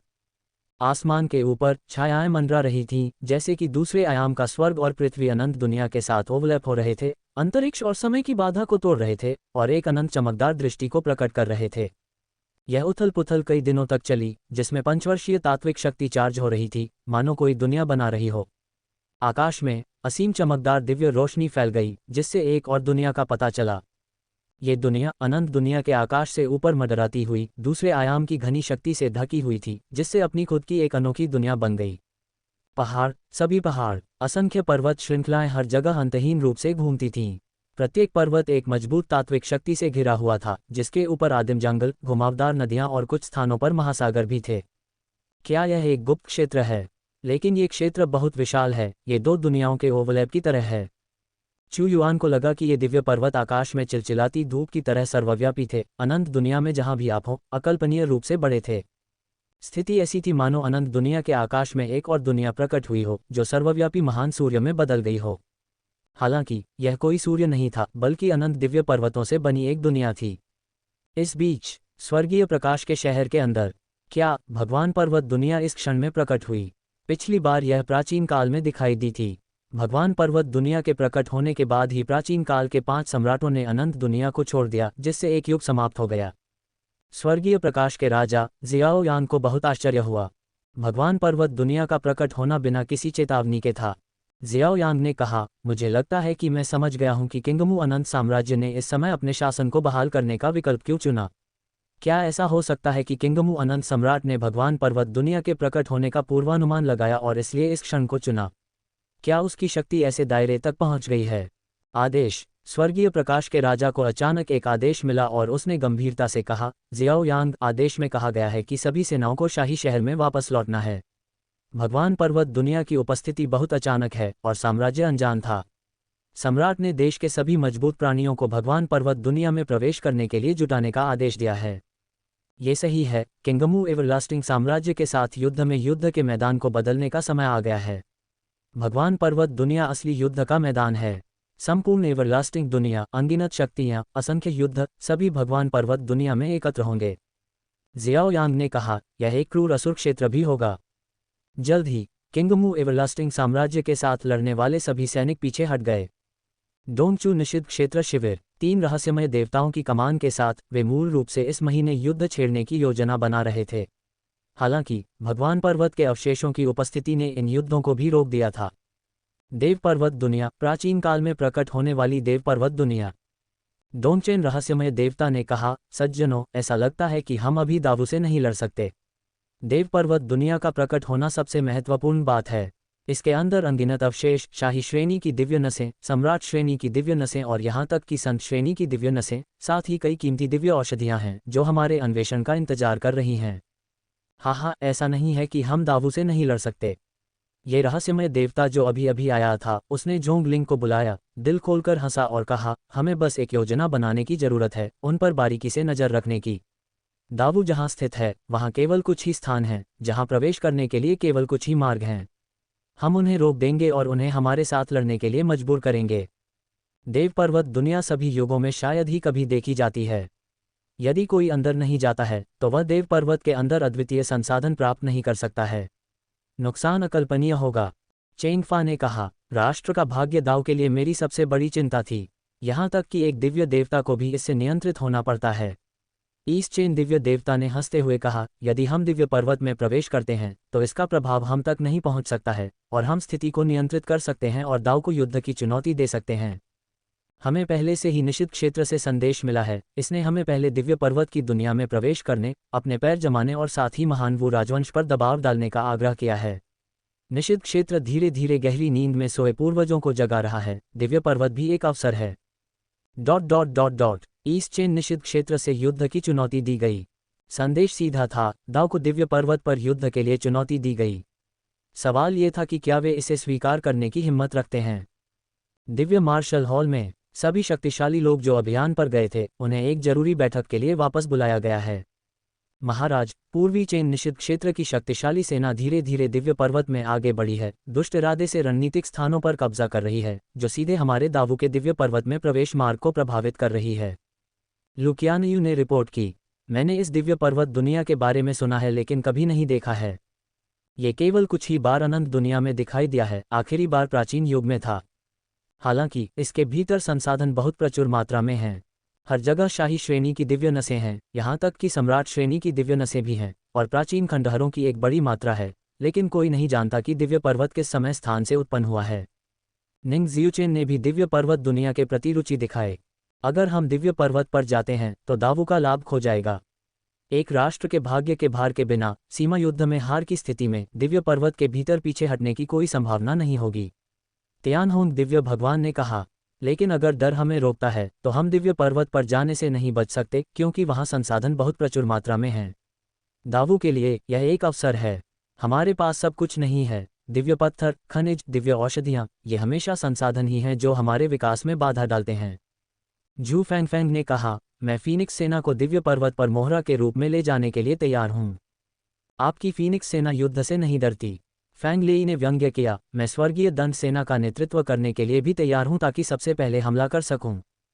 कास्टिंग विभाग भी दिव्य पर्वत में प्रवेश करने और स्थानीय स्तर पर संसाधनों को परिष्कृत करने के लिए तैयार है।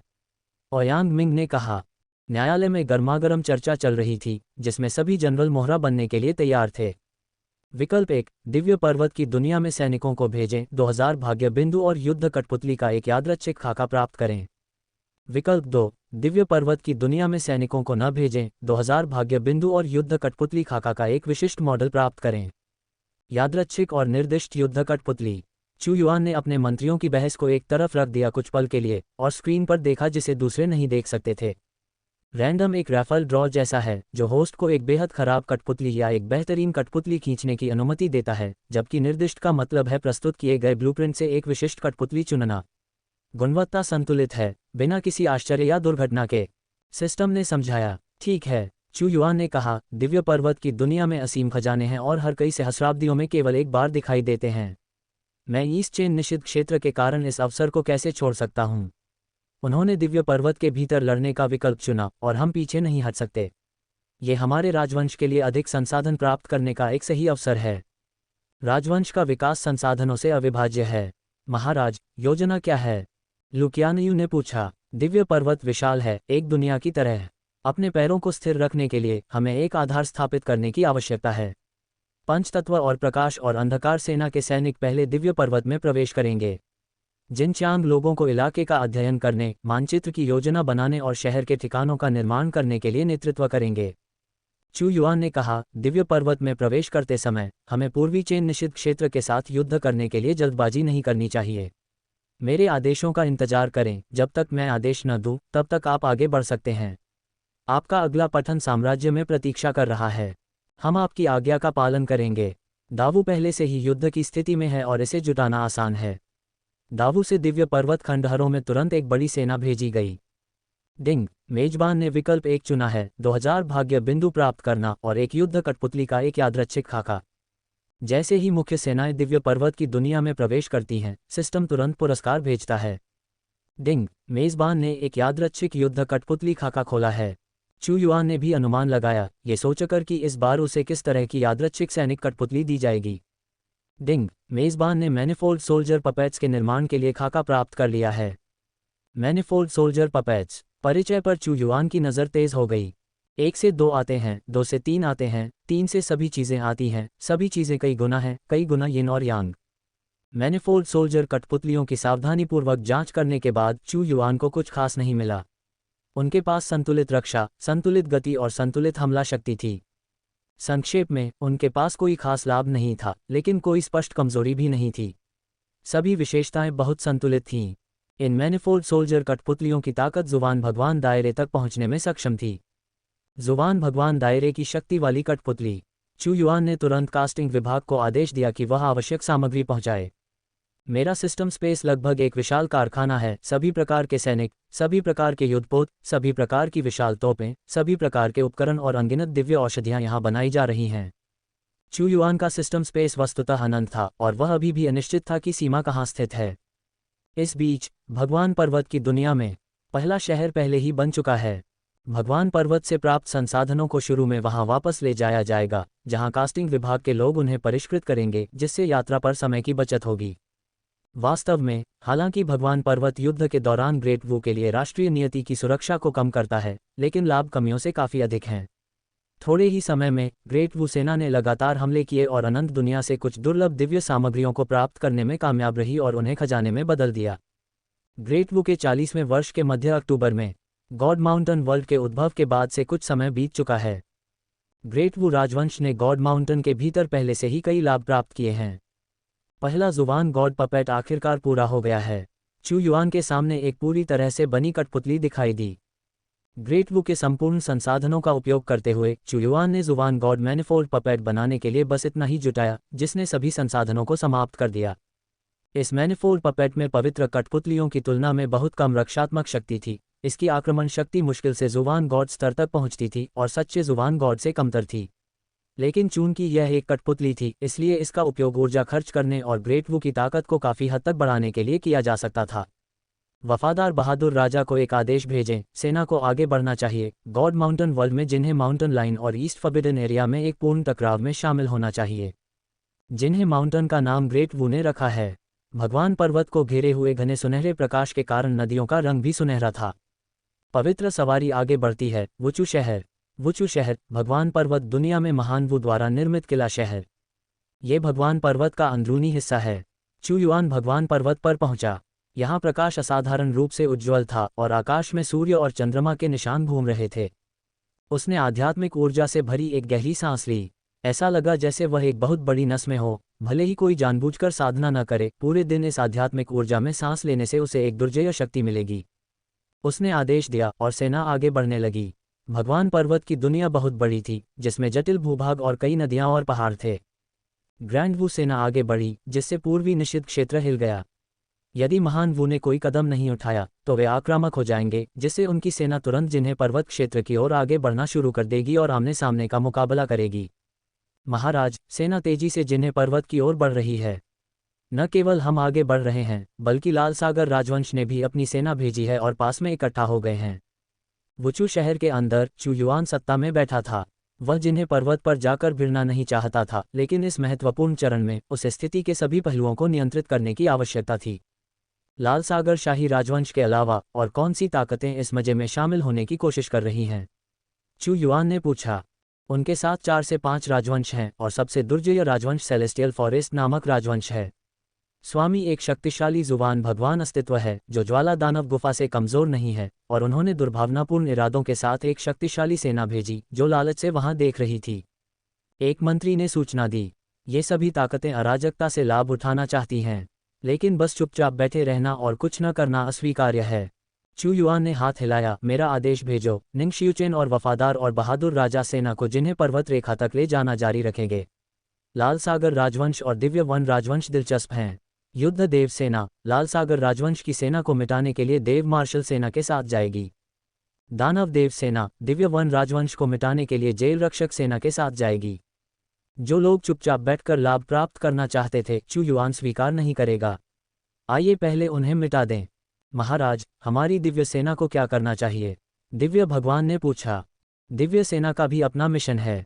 आप लोग सबसे शक्तिशाली सेना हैं। देव पर्वत दुनिया खतरनाक है। आप स्टाररी स्काई बैटलशिप को चलाने, देव पर्वत दुनिया के अंदर इलाके की खोज करने, नक्शा बनाने, संसाधनों की खोज करने और मुझे रिपोर्ट करने के लिए जिम्मेदार हैं। मेरे लिए इसका बहुत उपयोग है। चू युआन ने आदेश दिया, जाओ। भगवान पर्वत से अलग साम्राज्य की नई कहानियों का आनंद लें। यहाँ की नदी आध्यात्मिक ऊर्जा के साथ बह रही है जो दिव्य औषधियों में बदल गई है। वे पहाड़ों और मैदानों पर हर जगह हैं। हे भगवान, यहाँ बहुत सारी दिव्य औषधियाँ हैं। यह आध्यात्मिक अभिसरण का स्थान है, भूभाग अवतल है और सारी आध्यात्मिक ऊर्जा यहाँ डाली जा रही है। जल्दी करो, कटाई शुरू करो। यहाँ की ये दिव्य औषधियाँ हजारों साल पुरानी हैं और यहाँ तक कि लाखों साल पुरानी सर्वोच्च बड़ी औषधियाँ भी हैं। केवल ऐसा अछूता वातावरण ही इतनी सारी दिव्य औषधियों को पोषित कर सकता है। यहाँ एक बड़ी सेना दिखाई दी जिसका नेतृत्व एक मजबूत व्यक्ति कर रहा था। उनके कपड़ों से यह देखा जा सकता था कि वे आत्मा प्रकाश गुफा स्वर्ग से थे। जब भगवान पर्वत ने अपनी उपस्थिति बनाई तो एक शाश्वत महान दुनिया, जिसमें विभिन्न शाही राजवंश स्तर की ताकतें शामिल थीं, लोगों को भेजती थी जब तक कि उनके पास अत्यंत दुर्जय शक्ति न हो। जो अकेले खड़े होने की हिम्मत करते थे वे मृत्यु की तलाश करते थे। वातावरण अचानक दमनकारी हो जाता है, फिर यह फट जाता है। उन्होंने अचानक देखा कि इस स्थान पर एक बड़ी सेना आ गई है जहां आध्यात्मिक ऊर्जा एकत्र की गई थी। सेना ने राक्षसी क्यूई को बाहर निकाला, सीधे हवा की तरह शरद ऋतु के पत्तों को उड़ाते हुए, रास्ते में मिलने वाली सभी दिव्य दवाओं को इकट्ठा करते हुए। अगर उनके पास और समय होता तो आध्यात्मिक ऊर्जा वाले अयस्कों को भी खोदा जाता। तुम हिम्मत करो, इस जगह को हमारे आत्मा प्रकाश गुफा स्वर्ग ने खोजा था और तुम इसे खुलेआम चुराने की हिम्मत करते हो। आत्मा प्रकाश गुफा स्वर्ग भी जुबान भगवान के अस्तित्व वाला एक महान संप्रदाय था। इस सेना को सीधे ड्रग्स लेते देख सभी क्रोधित हो गए। जो बाधा डालेंगे वे मरेंगे। सेना ने आत्मा प्रकाश गुफा स्वर्ग पर बिल्कुल भी ध्यान नहीं दिया। तुम मौत की तलाश कर रहे हो। जब दिव्य देवता, जिन्होंने आत्मा प्रकाश गुफा स्वर्ग का नेतृत्व किया, अब अपने क्रोध को रोक नहीं पाए, तो अचानक किसी ने कठोर आवाज में चिल्लाया, हमला मत करो, उन्हें जल्दी से गुजरने दो। क्यों? किसी ने उलझन में पूछा। यहाँ दिव्य औषधियों की संख्या लाखों में होने की गणना की गई थी। यह महान वू की देव मार्शल सेना है। क्या आपने उनकी बढ़ती गति को महसूस नहीं किया, जैसे कि वे किसी मिशन को पूरा करने के लिए आए हों? एक दिव्य देवता ने समझाया। महान वू की देव मार्शल सेना। दिव्य देवता जो एक क्षण पहले क्रोधित थे, हिंसक रूप से कांप उठे, लेकिन इन दिव्य औषधियों को सिर्फ देखते हुए नहीं देखा जा सकता क्योंकि वे उन्हें ले रहे हैं। इसे भूल जाओ, इसे जाने दो, ये सिर्फ कुछ दिव्य औषधियां हैं और यह हमारी जान बचाने के लिए सबसे महत्वपूर्ण है। ग्रेट वू ईस्ट फॉरबिडन लैंड के साथ एक बड़ी लड़ाई में है और उनकी जानलेवा आभा तीव्र है। जो कोई भी उन्हें रोकने की हिम्मत करेगा उसे बेरहमी से मार दिया जाएगा, और अगर हम यहाँ मर गए तो कौन जानेगा हमारा बदला लेने कौन आएगा। ग्रेट वू सेना बहुत भयंकर थी, खासकर जब इतने सारे लोग गुजरे तो यह उन्हें और भी ज्यादा डराने वाला बना दिया। वे जा रहे हैं। दानव देव सेना जल्दी से आ गई और जल्दी से चली गई। दमनकारी माहौल आखिरकार छट गया और आत्मा प्रकाश गुफा स्वर्ग के लोगों ने राहत की सांस ली। उनकी दिशा को देखते हुए, क्या वे जिन्हें पर्वत क्षेत्र में नहीं जा रहे हैं? आत्मा प्रकाश गुफा स्वर्ग से किसी ने उलझन में पूछा। ये दिव्य वन राजवंश के अड्डे पर जाना है। दिव्य वन राजवंश की सशस्त्र सेनाएं वहां तैनात हैं। ये लोग अचानक घबरा कर चिल्ला उठे, दिव्य वन राजवंश भी अराजकता से लाभ कमाना चाहता है। क्या ये हो सकता है कि यह महान वू सीधे दिव्य वन सेना को नष्ट करने जा रहा है? लाल सागर शाही राजवंश की सेना दावू के दक्षिण में स्थित थी, उसी क्षेत्र में जहां दावू द्वारा प्रवेश किया गया दिव्य पर्वत था। दिव्य पर्वत की दुनिया से कौन उत्साहित नहीं होगा, कौन भीतर से महान खजाने प्राप्त नहीं करना चाहेगा। ये किसी राष्ट्र की संपत्ति को संचित करने का सबसे अच्छा अवसर था। लाल सागर सेना का शिविर। दावू की सेनाएं तेजी से जिन्हें पर्वत की ओर बढ़ी हैं और इन कुछ दिनों में सभी सेनाएं जुटाई जाएंगी। लाल सागर शाही राजवंश का एक दिव्य देवता शिविर में था, सभी को ठंडे नज़र से देख रहा था, एक मानचित्र की ओर इशारा कर रहा था जिस पर उसने सभी सेनाओं की स्थिति बनाई थी। हाँ, जब दावू और डोंगचू निषिद्ध भूमि युद्ध शुरू करेंगे तो स्थिति बेहद अराजक होगी। हमें डोंगटियन से आदेश मिले हैं कि जब तक हमारे पास फायदा उठाने का अवसर न हो तब तक हम भाग न लें। यदि नहीं तो हम बस ये प्रदर्शन देखेंगे और मुश्किल पानी में मछली पकड़ेंगे। दिव्य देवता काफी शांत लग रहे थे। आखिरकार उनका कभी भी दाव का सामना करने का इरादा नहीं था, वे किसी भी अवसर पर केवल हमला करेंगे। लेकिन अजीब बात यह है कि दाव की सारी सेनाएं जिन्हें पर्वत पर दिखाई दी हैं, लेकिन शेनवू और दानव देवता की कुलीन सेनाएं गायब हो गई हैं। ऐसा लगता है कि वे किसी मिशन पर गए थे। बड़ी सैन्य गतिविधियों को छिपाना मुश्किल है और वे दाव की हर हरकत पर भी ध्यान दे रहे थे। क्या वे दो कुलीन सेनाएं अन्य शक्तियों से निपटने के लिए गई होंगी? अचानक एक दिव्य देवता ने सुझाव दिया। ये कैसे संभव हो सकता है? डोंगचू निषिद्ध भूमि का सामना करने के लिए उनके पूरे प्रयास की आवश्यकता होती है, उनके पास दूसरों से निपटने के लिए संसाधन कैसे हो सकते हैं? एक दिव्य देवता असहमत थे, लेकिन अचानक एक शक्तिशाली आभा छा गई जो दिव्य देवता के शब्दों की प्रतिध्वनि कर रही थी। अपने शिविर के बाहर उन्हें सबसे पहले विशाल तोपों के भयंकर हमले का सामना करना पड़ा जिसने उन्हें पूरी तरह से घेर लिया। धिक्कार है दावू तोपों पर, उन्होंने वास्तव में दूसरों से निपटने के लिए सेना भेजी है और उन्होंने हमें निशाना बनाया है। वे क्या चाहते हैं? लाल सागर के शक्तिशाली लोग हैरान, क्रोधित और भयभीत थे। वे दावू की ताकत को अच्छी तरह से जानते थे। डोंगचू फॉरबिडन लैंड जैसी शक्ति का सामना करने के लिए भी उन्हें तैयार रहना था और हल्के में युद्ध करने की हिम्मत नहीं करनी थी। पीछे हटो, जल्दी से पीछे हटो। अगर दावू आने की हिम्मत करता है तो उन्होंने पूरी तैयारी की होगी। हम उनका मुकाबला नहीं कर सकते। उनके साथ मत लड़ो, पीछे हटना सबसे अच्छी रणनीति है। बुरी खबर, उन्होंने पहले ही हम पर हमला कर दिया है। ... लाल सागर शिविर में अराजकता थी। दावू की भयंकर सेनाओं के साथ लाल सागर शाही राजवंश केवल 7वें स्थान पर था। वे फ्लेम डेमन डोंगटियन के समर्थन के साथ भी डोंगचू फॉरबिडन लैंड के आसपास कहीं नहीं थे। उनमें से कौन दावू के कुलीन सैनिकों के खिलाफ लड़ने की हिम्मत करेगा? सम्राट के आदेश से लाल सागर शाही राजवंश ने संदिग्ध इरादे दिखाए हैं। उन सबको यहीं मार डालो, किसी को मत छोड़ो। जो कोई भी दाव की महिमा का उल्लंघन करेगा उसे मौत के घाट उतार दिया जाएगा। दिव्य सेना ने हमला करते समय हत्या करने की मंशा जताई। मजबूत संरचनाएं स्थापित की गईं। नेतृत्व में उन्होंने विभाजित होकर घेरा डाला। विभिन्न रणनीतियों ने लाल सागर की सेना को फंसाया। उन्होंने प्राचीन युद्ध के मैदान में प्रशिक्षण लिया था। विभिन्न मानचित्रों और विरोधियों का सामना करते हुए ये घबराए हुए लाल सागर के सैनिक वास्तव में उनके लिए कोई खतरा नहीं थे। उसी क्षण दिव्य सेना ने सीधे लाल सागर की सेना पर हमला किया। बड़े पैमाने पर सैनिकों को मार गिराया और कई लोगों के सिर काट दिए गए। महान वू राजवंश, हम यहाँ केवल आपके खिलाफ लड़ने के इरादे से तैनात हैं। क्या आप वास्तव में हम सभी का वध करने जा रहे हैं? लाल सागर के शक्तिशाली लोग दुखी थे क्योंकि उन्होंने देखा कि उनकी सेना को गेहूं की तरह काटा जा रहा है। कोई भी मूर्ख नहीं था, इतनी बड़ी सेना को यहाँ जमा करके कोई भी यह विश्वास नहीं करेगा कि वे केवल तमाशा देखने के लिए यहाँ आए थे। दिव्य सेना ने उनकी दया की गुहार पर ध्यान नहीं दिया और उन्हें मारने के आदेश दिए गए सभी ने पूरी विरोधी सेना को मिटा दिया। युद्ध देवता की सेना ने भी हमला किया। यहाँ तैनात लाल सागर शाही राजवंश के लोगों में सबसे शक्तिशाली केवल 5वीं श्रेणी के दिव्य देवता थे। वे संभवतः उनका मुकाबला कैसे कर सकते थे? पूरी सेना का वध कर दिया गया। दिव्य सेना के पास स्वतंत्र शासन था क्योंकि वे मार रहे थे और वे बेहद संतुष्ट महसूस कर रहे थे। प्राचीन युद्ध के मैदान में नकली दुश्मनों की तुलना में ये लोग बहुत कमजोर थे और कोई कठिनाई या चुनौती नहीं थी। इस बीच तियानलिन शाही राजवंश का शिविर। यहाँ सैन्य टुकड़ियाँ भी भेजी गई थीं जो दाव के जिन्हें पर्वत पर ध्यान केंद्रित कर रही थीं। दाव और डोंगचू निषिद्ध भूमि कैसे तैयारी कर रही है? इस बार दिव्य शाही राजवंश के मुख्य सेनापति दिव्य देवता बाजोंग ने कई शक्तिशाली योद्धाओं का नेतृत्व किया जिनकी सेना में 10 से अधिक दिव्य देवता थे। माई वर्चुअल लाइब्रेरी एम्पायर में रोमांच खोजें। हम अब तैयारियों के अंतिम चरण में हैं। अगले कुछ दिनों में प्रकोप होगा। पूर्वी निषिद्ध भूमि से 3 दिव्य देवता हैं और हमारे बीच और भी अधिक दिव्य देवता हैं। ग्रेट वू राजवंश में केवल एक ही पुष्टिकृत दिव्य देवता है। हालांकि उनके पास राक्षसों को सील करने की क्षमता है और उनके निरंतर ट्रम्प कार्ड के अलावा यह एक लंबा युद्ध होने जा रहा है जो जल्दी खत्म नहीं होने वाला है।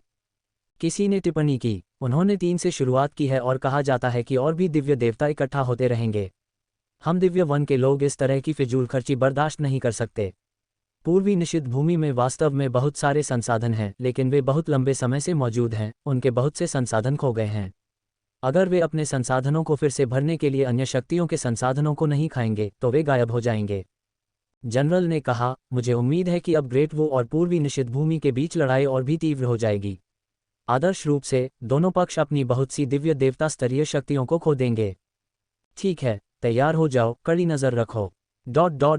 पृथ्वी को हिला देने वाला।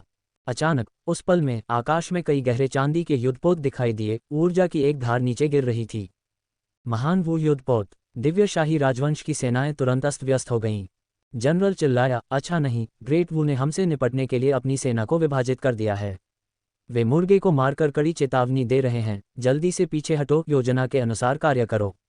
उनकी सबसे मजबूत सेना जिन्हें पर्वत पर है, मैं उन्हें रोक लूंगा। अपनी दुर्जय शक्ति के आधार पर जनरल ने सेना को रोकने के लिए कुछ शक्तिशाली योद्धाओं को आगे बढ़ाया। स्वर्गीय शाही राजवंश का भी विनाश होने वाला है। दानव भगवान की सेना आगे बढ़ी। तुम्हें लगता है कि तुम मेरी दिव्य सेना को ऐसे ही खत्म कर सकते हो? तुम बहुत घमंडी हो। पूर्वी निषिद्ध भूमि से उलझे होने के कारण तुम वास्तव में कितनी शक्ति ला सकते हो? जनरल ने ठंडी सांस ली। तुम मरने वाले हो, इतनी बकवास क्यों? दानव भगवान की सेना के अभिजात वर्ग ने दिव्य शाही राजवंश को ऐसे देखा जैसे वे मरे हुए लोगों को देख रहे हों। ठंडे स्वर में कहा, बहुरूपी कठपुतली को बाहर निकालो। संतुलित शक्ति वाली एक कठपुतली प्रकट हुई, उसने अपनी हथेली पटकी और दिव्य देव स्तर की शक्ति के बराबर एक शक्ति फूट पड़ी। आखिरकार दिव्य शाही राजवंश एक 8 सितारा राजवंश है और लाल सागर राजवंश की तुलना में अधिक शक्तिशाली योद्धाओं को लाया है। चू युआन ने भी अपनी शक्ति का परीक्षण करने के लिए यहाँ मैनिफोल्ड कठपुतली को बुलाया। जल्दी से लड़ो, उनसे मत उलझो, हमें अभी भी जिन्हें पर्वत पर जाना है। दानव भगवान की सेना ने दिव्य सेना के साथ अपना समय बर्बाद करने की योजना नहीं बनाई थी। दानव भगवान की सेना ने अपने जानलेवा ब्लेड के साथ आगे बढ़कर हमला किया। ये दृश्य खूनी संघर्ष जैसा था। जेल सेना के प्रमुख जनरल ने भी हमला किया, उनकी शक्ति भी दिव्य भगवान के स्तर की थी।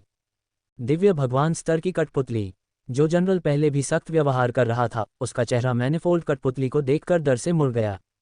दिव्य भगवान स्तर की कठपुतली। ग्रेट वू वास्तव में इतना भयानक समर्थन लाने में सक्षम था।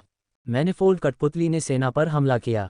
हालांकि इसकी शक्ति दिव्य देवताओं के बीच अगोचर थी, लेकिन ये दिव्य देवता बाद झोंक से निपटने के लिए पर्याप्त थी। जेल सेना के नेता और मैनिफोल्ड कठपुतली ने एक साथ दिव्य सेनापति पर हमला किया। सेनापति ने एक दुखद चीख निकाली। वह 2 योद्धाओं द्वारा उड़ा दिया गया। उसकी ऊर्जा दुनिया की भट्टी में समाहित एक मजबूत कानून में बदल गई। हत्या जारी रही। दानव देवताओं की सेना बड़े पैमाने पर नरसंहार करते हुए दुश्मन की रेखाओं में घुस गई। ये लड़ाई लंबे समय तक नहीं चली। दिव्य सेना के सभी सैनिकों को काट दिया गया, एक भी नहीं छोड़ा गया। बाहर निकलो, जिन्हें पर्वत की ओर बढ़ो और बाकी सेना से मिलो। दानव भगवान की सेना विजयी होकर चली गई। सच्चे भगवान। 9वां चरण। दिव्य भगवान की इस शक्ति को अवशोषित करने के बाद चू युआन दूसरे छोटे क्षेत्र में आगे बढ़ गया। Golden river mountain. शानदार चोटियां ऊंची उठती हैं, नीचे नदियां एक दूसरे को काटती हुई बहती हैं।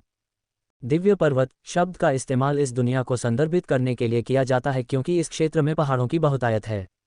अब अधिकांश प्रमुख गुट अभी भी दिव्य पर्वत के बाहरी क्षेत्रों में हैं, जो धीरे धीरे मुख्य क्षेत्र की ओर बढ़ रहे हैं। एक चौड़ी शानदार नदी जिसका सुनहरा पानी सूरज की रोशनी से बहता है, दोनों सेनाओं को अलग करती है। हालांकि छोटी छोटी झड़पें बंद नहीं हुई हैं। ईस्ट ओरिजिन फॉरबिडन एरिया को सबसे ज्यादा परेशान करने वाली बात यह है कि दावू अक्सर उन पर बमबारी करने के लिए युद्धपोत भेजता है, और इन युद्धपोतों की रक्षात्मक शक्ति इतनी मजबूत है कि दिव्य देवता भी उन्हें नीचे नहीं ला सकते हैं, न ही जुबान देवता शून्य को बंद कर सकते हैं। क्या दावू ने वास्तव में दिव्य और दानव देव की प्रशंसा करने वाली सेना को लाल सागर और आकाश वन सेना पर अचानक हमला करने के लिए तैनात किया, जिससे वे पूरी तरह से नष्ट हो गए। गति इतनी तेज थी कि जवाबी कार्रवाई के लिए कोई जगह नहीं बची। ये समाचार प्राप्त करने पर चेंगफा जुबान भगवान का चेहरा काला पड़ गया। दावू कोर की युद्ध शक्ति हमारी अपेक्षाओं से कहीं अधिक है। किंगमू एवरलास्टिंग एम्पायर के विशेषज्ञ कहाँ हैं? इतना बड़ा नुकसान झेलने के बाद क्या वे जवाबी कार्रवाई नहीं करेंगे? झोंगलिंग जुबान भगवान बोले, वे दिव्य पर्वत दुनिया के दूसरे हिस्से से आए हैं। चूंकि वे राक्षसी सेनाओं की रणनीति का स्वाद चखने के बाद पवित्र आकाश साम्राज्य द्वारा फंस गए हैं, इसलिए उन्हें इस बार यहाँ पहुँचने में अधिक समय लगेगा। तुम दोनों अतिरिक्त सतर्क रहो। दावू की युद्ध शक्ति हमारी कल्पना से कहीं अधिक भयानक हो सकती है। हम लापरवाह नहीं हो सकते और उन्हें हम पर घात लगाने का लगातार मौका नहीं दे सकते। ईस्टमॉर्निंग जुवान गॉड ने गंभीर चेहरे के साथ चेतावनी दी। हम इस बात से अच्छी तरह वाकिफ हैं।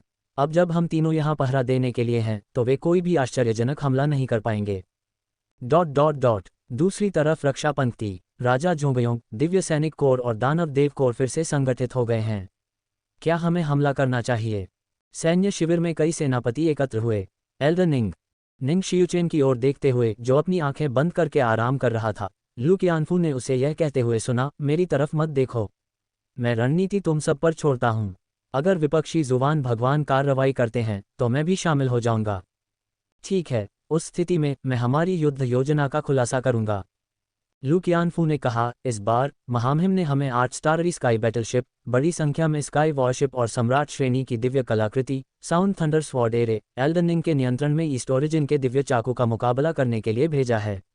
हमारे सबसे शक्तिशाली दुश्मन जुबान गॉड लेवल का उपयोग करने के बारे में सतर्क हैं, इसलिए अक्सर ऐसा होता है कि यह कोर का टकराव होता है। दिव्य सैनिक कोर लाइट कोर के साथ बाएं किनारे से हमला करेगा और दानव भगवान कोर डार्क कोर के साथ मिलकर दाईं ओर छापा मारेंगे। सबसे मजबूत रक्षात्मक मोर्चे पर 5 कोर द्वारा हमला किया जाएगा। फीनिक्स कोर और हेवंस पनिशमेंट 2 कुलीन कोर मोर्चे का नेतृत्व करेंगे। लू कियानफू ने घोषणा की। कोई आपत्ति नहीं। जनरलों ने सहमति में सिर हिलाया। मुझे मुख्य मोर्चे पर डर नहीं है, हेवंस पनिशमेंट कोर तैयार है। एक धमाकेदार फैंग लेई ने घोषणा की। एल्डर निंग रक्षा का नेतृत्व करेंगे और ऑल एस्पेक्ट सोल्जर्स एक निवारक के रूप में खड़े होंगे। जू फैंग ने कहा, भगवान धनुष को चलाने वाले दिव्य कठपुतली के लिए इसे विरोधी पक्ष के दिव्य देवताओं को निशाना बनाने का काम सौंपा गया है। आखिरकार शीर्ष स्तरीय पावर हाउस हमेशा हमारे लिए दुर्लभ रहे हैं। हम इसके लिए केवल विभिन्न उपकरणों पर भरोसा कर सकते हैं। और दिव्य जानवरों की सेना को सील कर दिया गया है, एक जनरल ने कहा। ठीक है, हम दिव्य जानवरों की सेना का उपयोग नहीं करेंगे। यदि दूसरा पक्ष अपनी ताकत का खुलासा नहीं करेगा तो दिव्य जानवरों की सेना अभी भी उनकी कुछ सेनाओं को बांधने और उन्हें अपने पीछे बहुत अधिक उजागर होने से रोकने में सक्षम होगी। लू कियानफू ने हंसते हुए कहा, सब कुछ देखते हुए हमारे पास कई विकल्प हैं। सैनिकों को 2 घंटे के लिए तैयार रखें, 2 घंटे के बाद हम हमला करेंगे। इस युद्ध का उद्देश्य पूर्वी मूल के निषिद्ध भूमि को तोड़ना है, उन्हें नाकाबंदी करने से रोकना है ताकि शाही राजवंश दिव्य पर्वत अवशेषों के भीतर संसाधनों की खोज कर सके। 2 घंटे बाद वे यहाँ हैं। इतने बड़े पैमाने पर सेना की गतिविधियों के साथ घात लगाना असंभव है। ईस्ट ओरिजिन फॉरबिडन लैंड के 3 जुबान देवताओं ने दाव की सेना को इकट्ठा होते देखा। तैयार हो जाओ। दाव के साथ मेरे अनुभव के आधार पर जब भी वे एक कोर युद्ध में शामिल होते हैं तो वे हमें रोकने के लिए लगातार तोपखाने के हमलों को तैनात करेंगे, विशेष रूप से उन कई डार्क सिल्वर युद्धपोतों के खिलाफ सावधानी बरतते हुए, ताकि वे हमला करने के लिए नदी पार न कर सकें। ईस्टमॉर्निंग जुबान भगवान ने रणनीति बनाई। धमाका धमाका धमाका। धरती हिंसक रूप से हिल गई और जैसा कि अपेक्षित था, दाव से ऊर्जा की किरणें गरजती हुई ईस्ट ओरिजिन फॉरबिडन लैंड के क्षेत्र में उतरी। वे भी तैयार थे। विभिन्न रक्षात्मक प्रकाश ढालें खड़ी की गई थीं। माई वर्चुअल लाइब्रेरी एम्पायर पर नवीनतम पढ़ें। तोपखाने की यह लहर दाव द्वारा लड़ी गई किसी भी पिछली लड़ाई से कहीं अधिक भयंकर थी, जिसने सब कुछ डुबो दिया और इसे ऊर्जा के महासागर में बदल दिया। विभिन्न विशाल तोपों से ऊर्जा लगातार बिना रुके गरजती रही। विशाल तोपों की आड़ में आकाशीय युद्धपोतों के साथ मिश्रित बख्तरबंद उड़ने वाली नौकाओं का समूह दुश्मन की स्थिति की ओर उड़ गया। ऐसे निम्न स्तर के युद्धपोतों को भेजने का क्या फायदा है? उनकी एकमात्र चिंता दाव के तारों वाले आकाशीय युद्धपोत थे। उन्हें जल्द ही पता चल गया, जब बख्तरबंद उड़ने वाली नौकाएं और आकाशीय युद्धपोत विपरीत दिशा में पहुंचे, तो पता चला कि वे तोपखाने की आग बरसाने के लिए नहीं थे, बल्कि सेना पर गिरने और अचानक नीचे गिरने के लिए थे, जिससे आग के साथ विस्फोटक मशरूम बादल बन गए। लानत है, वे वास्तव में हमें मारने के प्रयास में निम्न स्तरीय युद्धपोतों का उपयोग कर रहे हैं। ईस्टमॉर्निंग जुबान गॉड ने गुर्राते हुए कहा। प्रत्येक पक्ष का पलड़ा भारी था। ईस्ट ओरिजिन फॉरबिडन लैंड में कई विशेषज्ञ थे, जबकि दाव के पास विभिन्न उपकरणों का अंतहीन संग्रह था। धमाका धमाका धमाका। बख्तरबंद उड़ने वाली नावें तारों वाले आकाश के युद्धपोतों की तुलना में निर्माण में कहीं अधिक आसान होने के कारण पहले से ही खर्च करने योग्य उपकरण बन गई थीं, और ईस्ट ओरिजिन फॉरबिडन टेरिटरी उन्हें अनदेखा नहीं कर सकती थी। उन्हें आने वाली बख्तरबंद उड़ने वाली नावों पर जल्दी से बमबारी करनी थी, और इस तरह वे विशाल तोपों को घुमाने की कोशिश करने के बारे में ज़्यादा कुछ नहीं कर सकते थे। तारों वाले आकाश के युद्धपोत, हमला करो। तारों वाले आकाश के युद्धपोत तारों वाले आकाश के तोपों से सुसज्जित थे। विशेष रूप से जहाज पर लगी सबसे बड़ी तोप सच्चे देवताओं को मारने और दिव्य देवताओं को धमकी देने में सक्षम थी। आप उन्हें हमला करते रहने देना चाहते हैं? ये भयानक होगा। ईस्ट मॉर्निंग जुवान गॉड ने कहा। ईस्ट ओरिजिन का दिव्य चाकू आकाश में उड़ गया, एक ऐसा बल जो पहाड़ों को चीर सकता था, देखने में अद्भुत था। कई दसियों मील चौड़ी एक तलवार की किरण ने पूरे क्षेत्र को चीर दिया। एक सम्राट श्रेणी की दिव्य कलाकृति का उपयोग करके एक स्टाररी स्काई युद्धपोत को काटने की उम्मीद है। निंग जियुचेन ने भी पीछे नहीं हटे। साउंड थंडर स्वॉर्ड एरे ने एक विशाल तूफान बनाया, जिसने ईस्ट ओरिजिन के दिव्य चाकू को अवरुद्ध कर दिया। जैसा कि अपेक्षित था, वह आपको सम्राट श्रेणी की तलवार की सरणी के साथ यहाँ लाया है। ऐसा प्रतीत होता है कि ईस्ट मॉर्निंग जुवान भगवान ने पहले ही इसका अनुमान लगा लिया था। वर्तमान में वह और निंग जियुचेन दोनों सम्राट श्रेणी की दिव्य कलाकृतियों से सुसज्जित सेना के पीछे रह गए। जबकि ऐसा लग रहा था कि उनके पास प्रतिद्वंद्वियों की कमी थी, वे वास्तव में एक गतिरोध में थे, कार्रवाई करने में असमर्थ थे। चेंगफा जुबान भगवान भी अपनी चाल नहीं चल सके। वह जानते थे कि दूसरे पक्ष के पास एक दिव्य मार्शल कठपुतली है जो जुबान भगवान को भी बांध सकती है। जबकि जोंगलिंग जुबान भगवान आकाशीय देवताओं के हिस्से के साथ जल्दबाजी में काम करने की हिम्मत नहीं कर पाए। वह जानता था कि दाव राक्षसी जानवरों को सील करके उन्हें सेना में बदल सकता है। उसे इस बल से भी सावधान रहना था। उसे सबसे ज्यादा हैरानी इस बात की थी कि राक्षसी जानवरों की सेना की सही संख्या के बारे में उसे बिल्कुल भी जानकारी नहीं थी। लानत है, अभी मैं चाहता हूं कि वे राक्षसी जानवरों की सेना को बाहर जाने दें और सीधे लड़ें, बजाय इसके कि उनकी संख्या छिपा कर रखें। मैं उनसे बचने के लिए अपनी सेना का एक हिस्सा बर्बाद नहीं करना चाहता, क्योंकि मुझे नहीं पता कि उनसे सीधे कैसे लड़ना है। जोंगलिंग जुबान भगवान बेहद परेशान था। उसे डर था कि एक बार जब वह अपनी चाल चलेगा तो प्रतिद्वंद्वी जुबान भगवान से लड़ने में सक्षम कोई छिपा हुआ कार्ड निकालेगा और अचानक राक्षसी जानवर सेना को अपनी सेना के पीछे तैनात कर देगा। ये स्पष्ट था कि दाव को पता था कि आमने सामने की लड़ाई में राक्षसी जानवर सेना मित्र और शत्रु में अंतर नहीं कर सकती, जिससे आसानी से अराजकता फैल सकती है। इसे अपने पीछे तैनात करने से बहुत कम प्रभाव पड़ेगा, क्योंकि दुश्मन के पास जुबान भगवान की रखवाली थी। इसलिए इसे एक अज्ञात निवारक बल के रूप में उपयोग करना अधिक उचित होगा। इस समय दोनों पक्ष अपनी रणनीति बना रहे थे। लाइट कॉप्स हट जाओ, डार्क कॉप्स हट जाओ। लाइट और डार्क कॉप्स पहले ही दोनों तरफ से आगे बढ़ना और हमला करना शुरू कर चुके थे। 5 एलिमेंट कॉप्स ने भी मोर्चे पर दबाव डालना शुरू कर दिया। अनगिनत ईश्वर विनाशकारी क्रॉसबो तीरों ने आकाश को भर दिया, जिसमें हर लहर में अरबों तीर गिर रहे थे। जाओ ईस्ट ओरिजिन आर्मी, हमला करो। ईस्ट ओरिजिन फॉरबिडन लैंड की सेना ने भी हमला करना शुरू कर दिया।